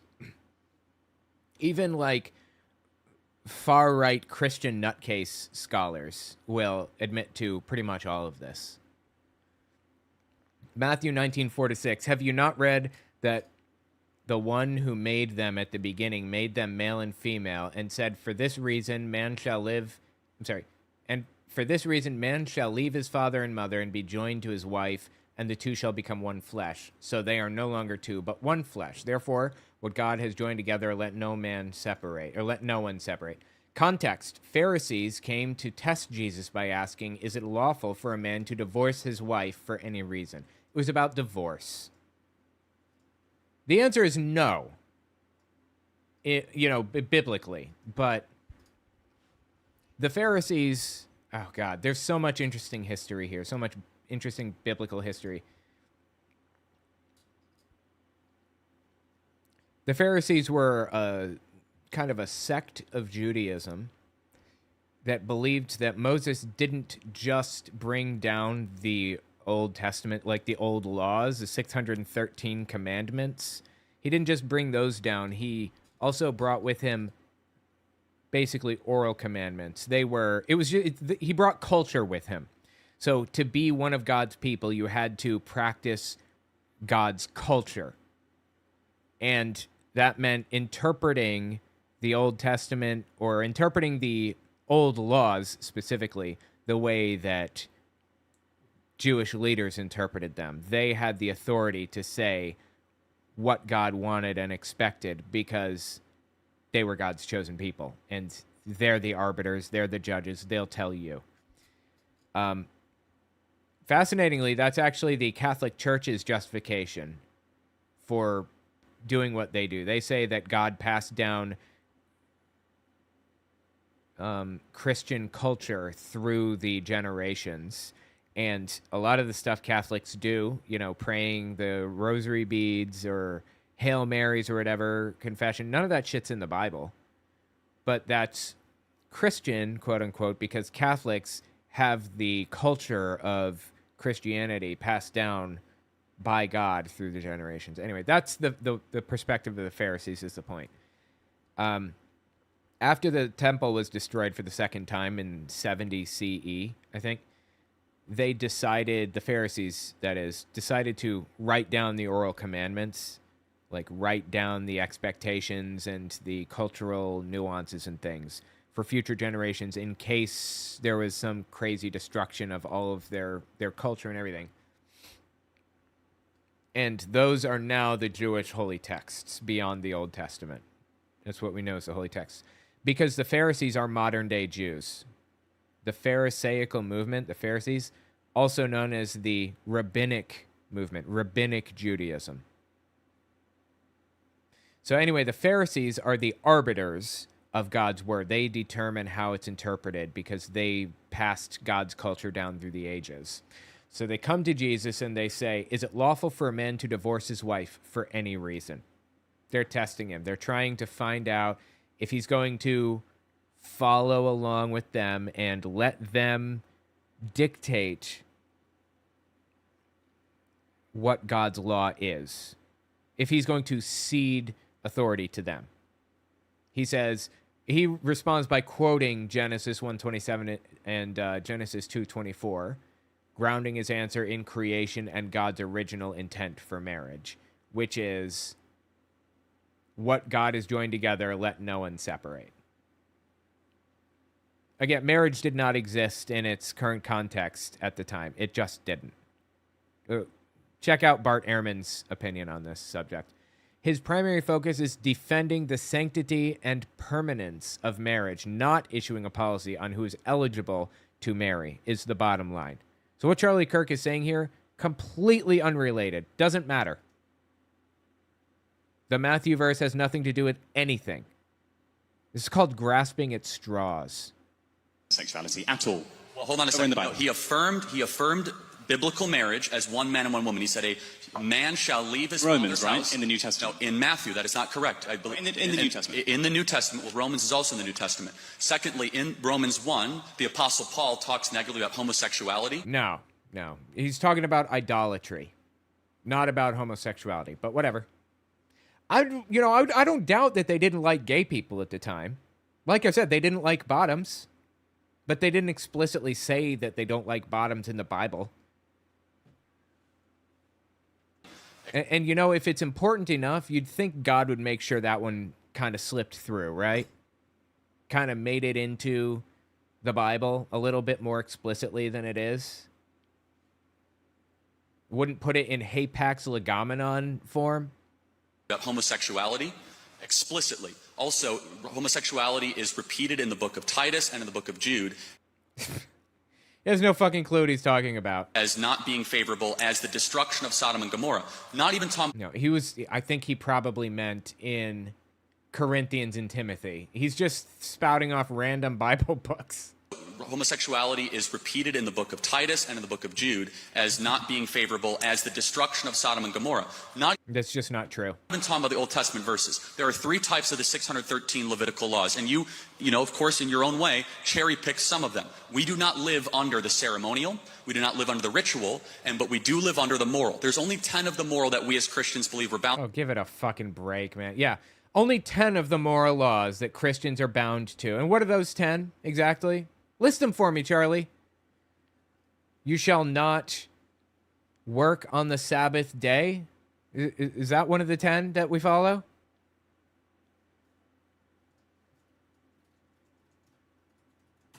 What are some of the other ones? Right, number 1. I think number 1 isn't that the one that contradicts the First Amendment? The first commandment contradicts the First Amendment. You shall have no other gods before me. And the First Amendment is you can practice religion however you want. Number 2, you shall not make idols. We follow that? Somebody better say something to Donald Trump because he literally had a golden statue of himself. If anybody remembers that. Again, I don't want to go down rabbit holes or anything, but I'll let this play while I continue reading these 10 commandments. You shall not take the name of the Lord your God in vain. Remember the Sabbath day, keep it holy. I'm still not sure like how any of these are relevant to today. Honor your father and your mother. Okay, that's just good advice that people have had since time immemorial. You shall not murder. Again, every single culture had this rule. We didn't need the Bible to tell us this. You shall not commit adultery. That shouldn't be a commandment, but okay, good advice, I suppose. Again, something that I didn't need the 10 commandments for. Every culture in history said it. Oh, this video finished. Let me pull up another. Hold on. Wait. Where is it? Yeah, let me pull up another statue from Donald Trump here. This goat, literally made of money with golden horns, looks like. At Mar-a-Lago, bizarre golden-hoofed goat idol is on display. The idol is wrapped in Trump $100 bills that say, "In Trump we trust," replacing God with Trump. The idol's base says, "I love you," along with Trump's signature. So anyway, I'll leave that up while I continue with the 10 commandments here. You shall not commit adultery. You shall not steal. Again, good advice. Anybody could have given that. You shall not bear false witness against your neighbor. Good advice. Don't lie. You shall not covet. Well, that one is kind of the basis of our entire economic system, isn't it? Capitalism. You can either be a Christian or a capitalist / American / constitutionalist or whatever. They're incompatible with each other. Well, with Charlie Kirk's understanding of Christianity and the Constitution and the values that we hold as a society, they're incompatible. But somehow Charlie Kirk manages to wind it all up together, bizarrely. You know, I should have blown this up more, this video. Whatever. To some believe 9, which of course is the Decalogue. And so none of those that you mentioned we as Christians believe that we live under. However, we do look at what Christ articulated as the biblical standard of marriage. And we can also look to church tradition for this as well. And the church has had a tradition for well over 2,000 years. Again, this is going back to how the church is the arbiter of what's right, because God has made sure that the tradition is carried through the generations. It's the same basis for the Pharisees' power, the claim that they're in power, so they deserve it. That's pretty much it. And the Catholics say the same thing. Even myself as a Protestant acknowledges that tradition is marriage between one man and one woman. And fair point. But okay, say we put aside the Old Testament for now. I mean, Martin Luther, the founder of Protestantism, one could argue, fought against church tradition. I can't believe that he's even saying this as a Protestant. Are you serious?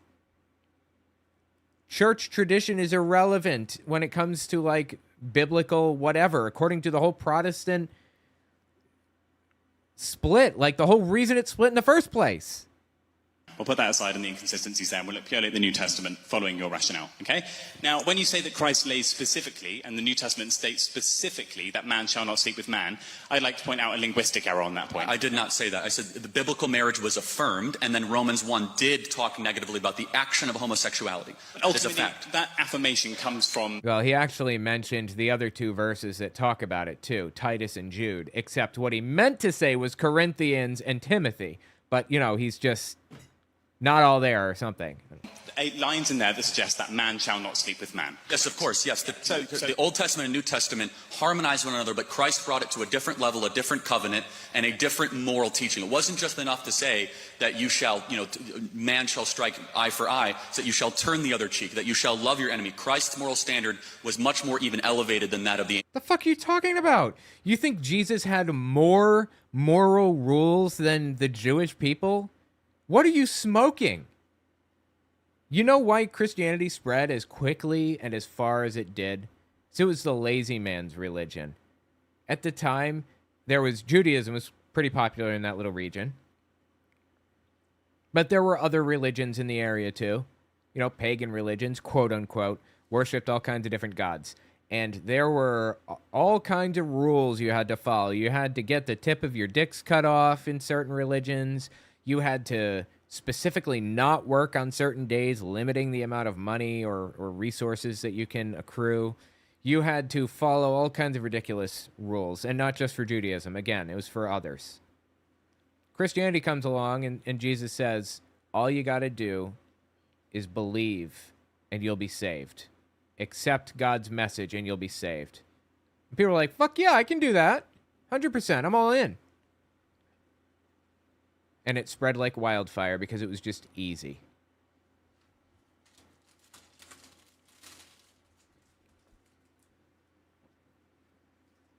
So, by no stretch of the imagination did Jesus, what was it he said?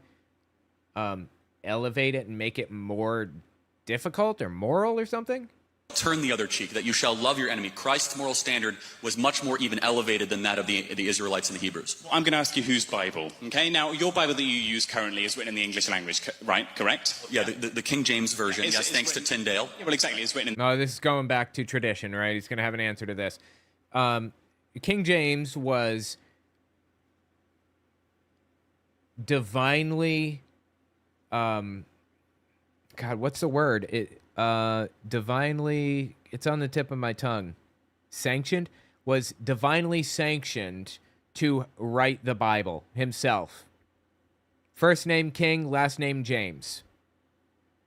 Supposed to sit there at a table and write it all. And he wrote it all, and just like that, we now have a Bible, and every word, every comma, and every space in it is correct.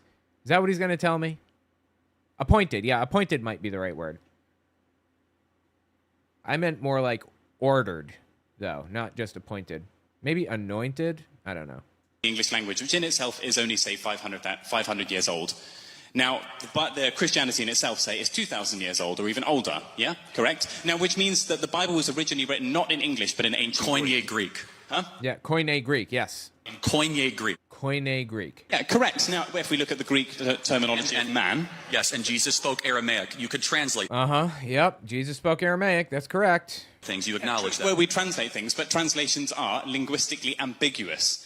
As a former classicist, I know that language can't be translated directly. So, for example, if we look at the translation of certain words into man...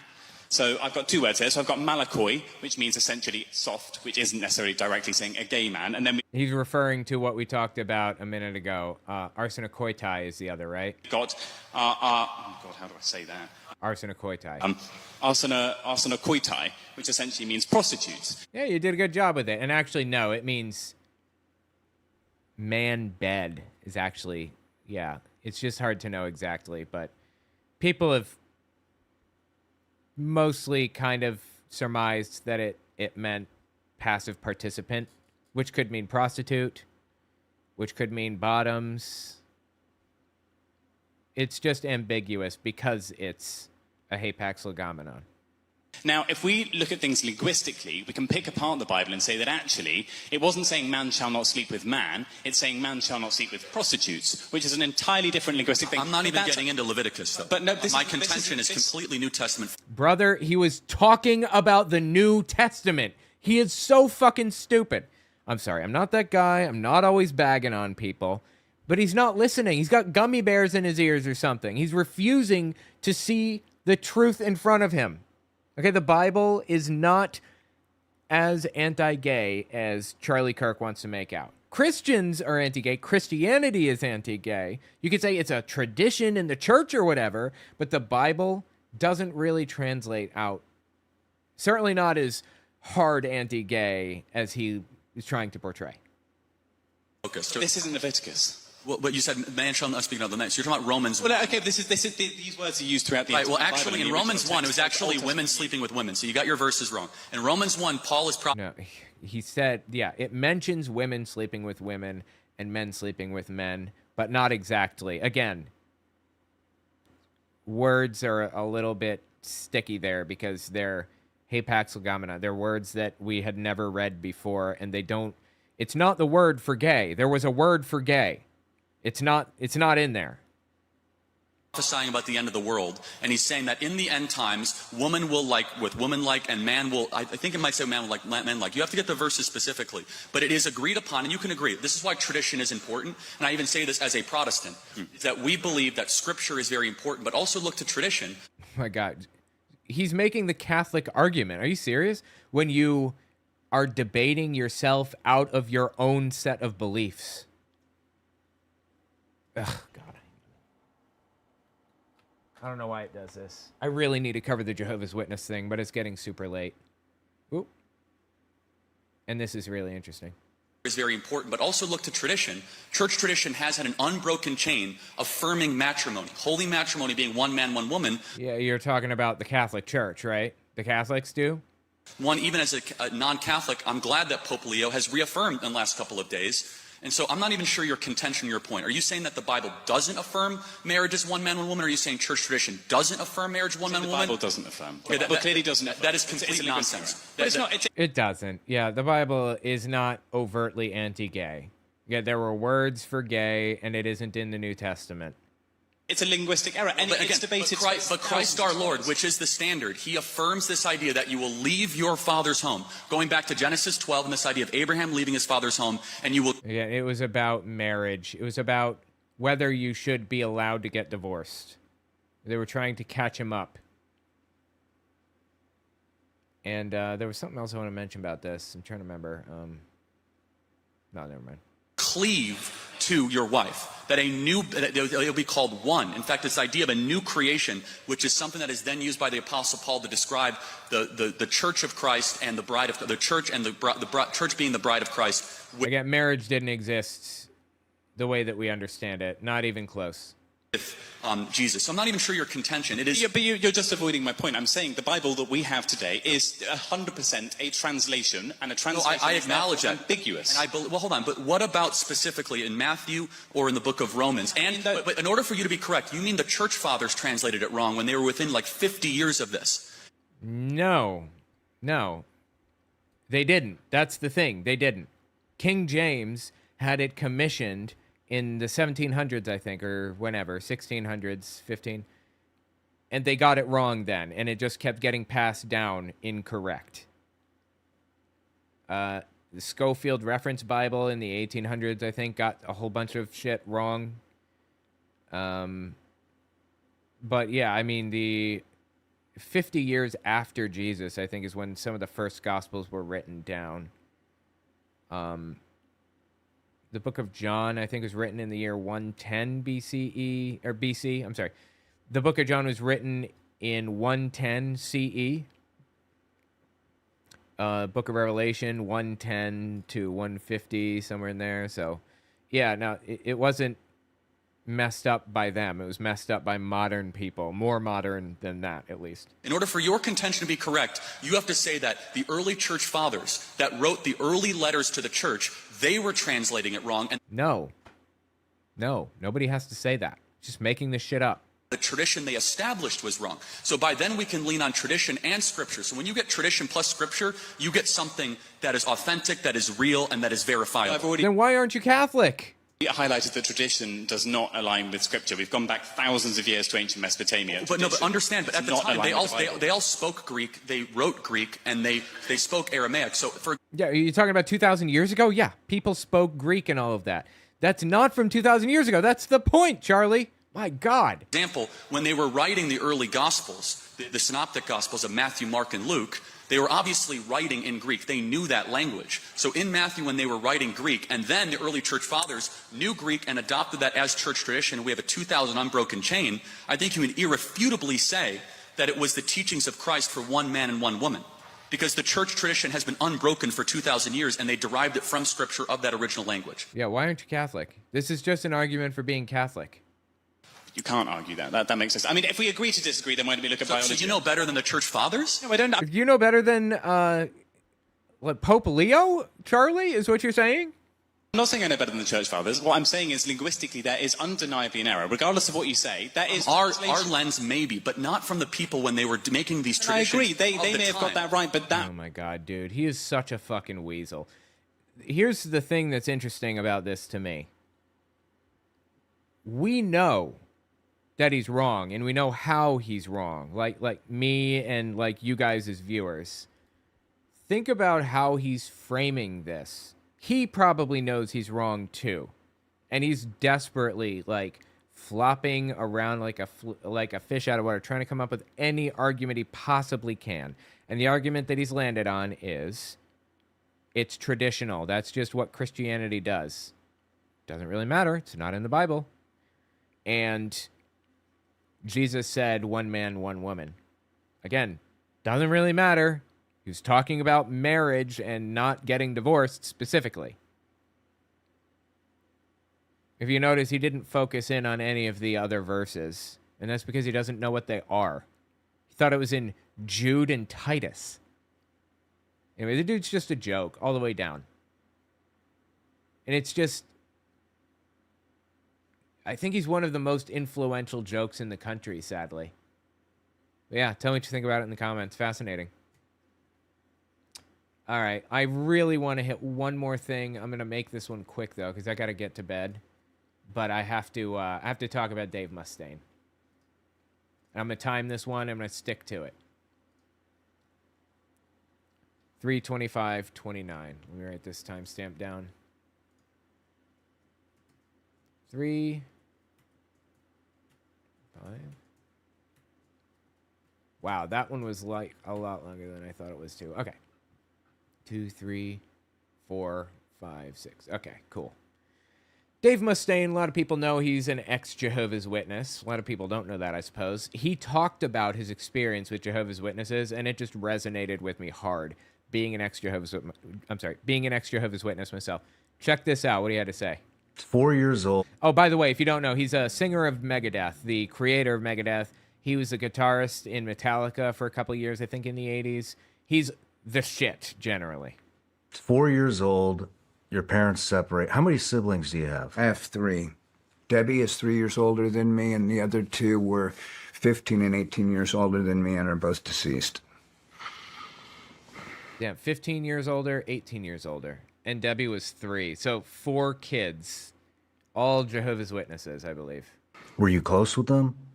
The oldest one, yeah, but after a while, because they were following the guidelines of their religion, and I was supposedly a worldly person, and they did what their religion calls for. I was disfellowshipped, not officially, but basically I was not allowed to be around anybody. He was worldly, so I guess he wasn't baptized, is my guess here. He wasn't baptized, but as somebody that was very clearly like not a part of the religion anymore, but who did grow up in it, going knocking on doors and everything, as he gets into in a second. You're effectively disfellowshipped, right? Like people just, they view you as dirty. I remember this. I knew a kid named Randall when I was younger who didn't come to many meetings. Every now and then he would come. He was my age, like 12 or something. And he was viewed as dirty. He was viewed as dirty. Just to be around him, you didn't want to shake his hand. It might rub off on you. Because he didn't come to the meetings very frequently. And because his mom was depressed, had clinical diagnosed depression that she struggled with really hard. And it was like an open, known thing that she talked about. Like, she talked about it publicly. And people in the congregation, they just kind of felt like she wasn't leaning on Jehovah enough because she wasn't coming to the meetings, and that's why she was depressed. That's how you're viewed. If you're not like a hardcore, all-in believer, shows up to every meeting, knocks on the doors every single week and all of that stuff, you're viewed as dirty. I'm sorry to say, unrelated. Randall skipped school at about 14, I think, 14 years old, with another kid named Justin, and they went over to the Ohio River, and they were swimming in the Ohio River, and they swam near a barge, and the barge was kind of going up and down, and it sucked them under, and they drowned, both of them. That didn't make that didn't make things better for his mom or his dad. But they were still Jehovah's Witnesses, and they stuck to it even harder after that, to my understanding.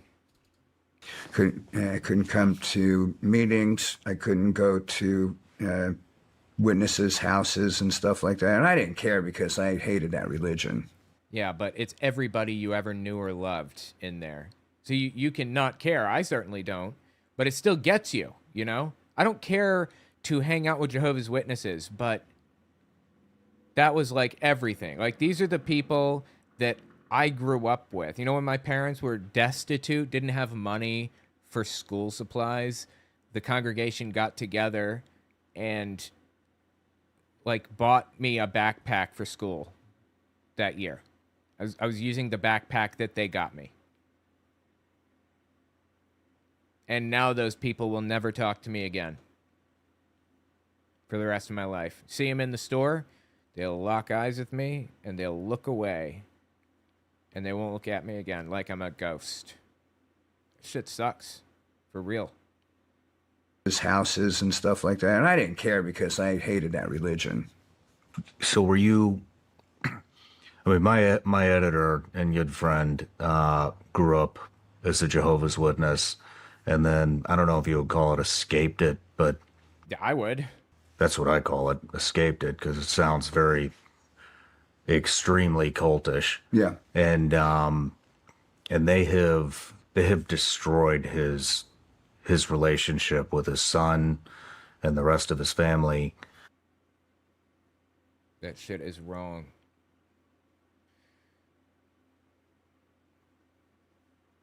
You know, when you can take everything away from human beings, everything. You know, you can take away my food and my bed and my house and my everything, but taking away relationships is another thing entirely. Putting people in jail is a punishment, but putting people in solitary confinement is a punishment when you're being punished. Being separated from the people that you know and love in your life is evil. They know, Jehovah's Witnesses leadership, I mean, that they can't put you in prison legally. They can't do that. I mean, Scientology would certainly try, right? But Jehovah's Witnesses can't put you in prison. So what do? They lock you out of everybody else's little prison that they're in. It's just wrong. And the rest of his family. Did you get sucked into the religion?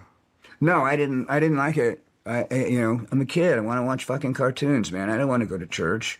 Absolutely. And when they would say, okay, not only are you going to go out to church, but on the other day on the weekend, you're going to go out and knock on strangers' doors and try and sell them shit that they don't want. Right? I mean, there's people that the houses you knock on the doors probably have the same outlook I do. I don't want to be bothered on Sunday because I'm scratching my belly in my pajamas and I'm watching. Okay, that was an unexpectedly wholesome statement. Scratching my belly in my pajamas. I thought it was going a totally different direction. Okay, you were doing what? Doors probably have the same outlook I do. I don't want to be bothered on Sunday because I'm scratching my belly in my pajamas and I'm watching, college sports. So, that kind of a thing, to me, it just sucked. And then having the holidays taken away, not being able to hang out with friends. You make friends in school and then they say, hey, you want to come over? Oh, I can't. Why? Because my mom's nuts. Yeah, same shit happened to me, man, for real. I used to ride my bike down to this dude's house. He was like 2 stops past me on the bus. And dude's name was Patrick. I used to ride my little yellow bike down to his house. Used to have a VCR he would tape Pokemon because it aired 30 minutes before we get out of school. So I go down there on my bike and we'd sit in his living room and we'd watch the episode of Pokemon together. Until one day my parents followed me. Found my bike out there in the yard, came and got me, and I didn't have a bike anymore. You can't do something so simple as going to somebody's house for 30 minutes to watch a TV show. It's banned. It's just wrong. The shit that they do to people's heads it's immoral, it's wrong, it's evil. Seriously. Michelle, the oldest one, she actually was not one of the witnesses for a very long time. She actually went into witchcraft. That's where I learned my witchcraft from, was my oldest sister, Michelle. Oh, yeah. He thinks that he's a little bit of a nutcase. He got into religion pretty heavily in the mid-2000s, I think, and it heavily reflected in his music. I'm a huge fan of Megadeth, have been for a very long time. Every song that they wrote, pretty much, every album was about war in some way. Until then, I think Cryptic Writings was the name of the album. It started to get like a lot more religious. But he believed, like, his entire life, apparently, especially after he left, that he was capable of, like, hexing people, casting spells and things. And that's, come on, man. It's just ridiculous nonsense. Unfortunately, I think he's kind of a right-wing nutcase a little bit, but, you know, mad respect for getting out of Jehovah's Witnesses and sticking up to them. Seriously. Oh.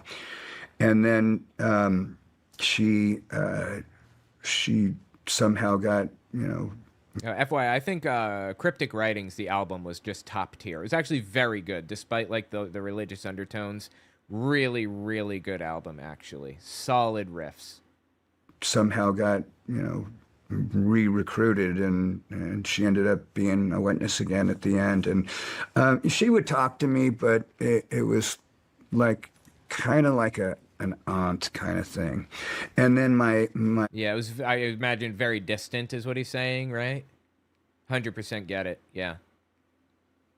I don't think my sister is like that anymore. She's not even a member of the religion, but when she was a member of the religion, it was like that. It was like an aunt, you know, just kind of distant, talk to her every now and then type of deal, and just kind of avoid religion as a topic, mostly. That's the best you get. If they decide to talk to you, that's the best you get. Just sad. My sister that was younger than her, the one that was 15 years older than me, she didn't want to have anything to do with me. She just died, and even though she was awful to me, I did the right thing and paid for her to go to hospice, and paid for a nurse to be with them. You know, for me, I work really hard for my money, and it was, for anybody else, it would have been a difficult decision. You know, if I would have thought about, this is the sister who's treated you like shit your entire life. Why are you going to do this? And it ain't about what she thinks. It's about what God thinks, you know? What, am I doing the right thing with what I'm getting given? You know, my funds, my gifts. You know, it can be used for very bad stuff. Was that a... Damn, dude, that is really respectable as fucking shit, right? Dude says he took care of his Jehovah's Witness sister even though she didn't talk to him. Goes to hospice, paid for a nurse. Wow, man, that's really interesting. I'm trying to think to myself, would I do that if, like, my mom needed hospice? Would I pay for hospice care or whatever, a nurse? And I think the answer is yes. You know, at the end of my dad's life, though he was just terrible to me growing up and afterward, especially afterward. Despite that fact, I was still willing to pay for, like, a nursing home, like a nice nursing home for him. He refused to be in a nursing home.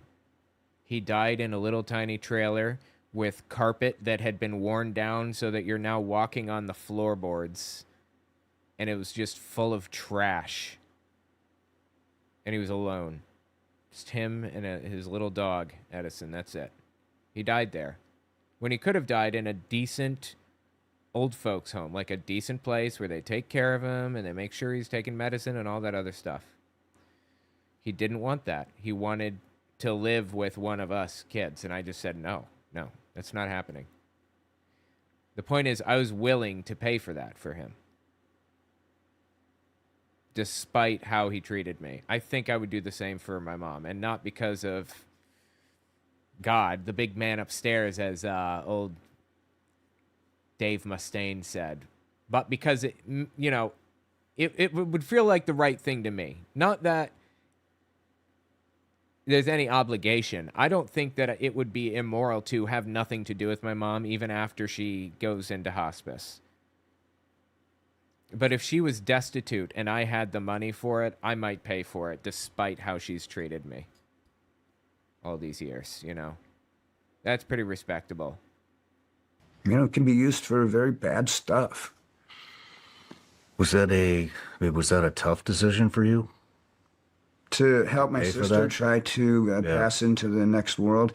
I thought she, being a Jehovah's Witness, would be so eager to get into heaven, Well, that's not exactly how it works with Jehovah's Witnesses, but, he said that he left early, so I guess he probably didn't follow the doctrine. Jehovah's Witnesses think you're just going to die, and that's it. And you're just going to be asleep. And when you wake up, you're going to be in the new system, God's paradise on earth. Garden of Eden 2.0.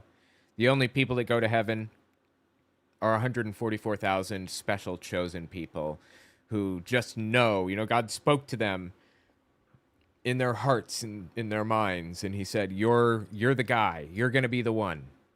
You're the guy, gal, or not non-binary pal, but guy or gal at the very least. 144,000 in all of human history are going to heaven in Jehovah's Witnesses' minds, and they're going to be given heaven swords and sent to earth to slay the evil people during Armageddon. Anyway, the vast majority of people just going to go to sleep and wake up in the new system is the point. I don't understand the concept of heaven, so It's interesting. I wonder what religion he is a part of then. Concept of heaven, so I would have thought she would have said, chuck this old body, man, I'm out of here. But, she fought and fought and fought and fought and fought and fought and fought.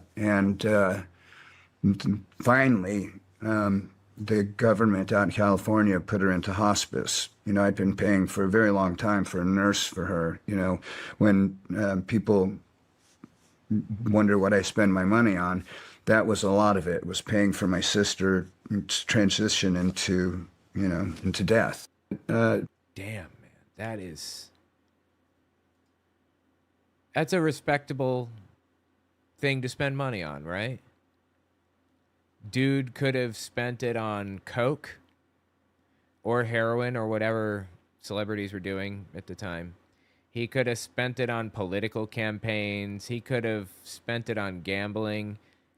Instead, he spent it on another human being, and I can respect that. I can respect that a lot. He spent it on something that he would never see a return for. He knew he was never going to get a return, emotionally or otherwise. He knew he wasn't getting the money back, of course, didn't expect it back, but he knew he wasn't going to get her to ever talk to him again. She's just going to die, and that's it. That is some respectable shit right there. That seems to me, right? I have heard that he's a right-wing nutcase, that he's like a Trump, like a Magapotamian, if you will. I don't know that for sure, but that is some respectable shit. Tell me what you think about it in the comments. Okay, 3:43, 25, 35, 40. Yeah, all right, that's good timing. All right, well, I got to get out of here. Appreciate you guys hanging out with me. It's been fun. I'm hoping I will see you guys on Wednesday on my Unfiltered channel, and I will be doing more stuff there. Okay. All right, have a good one, everybody.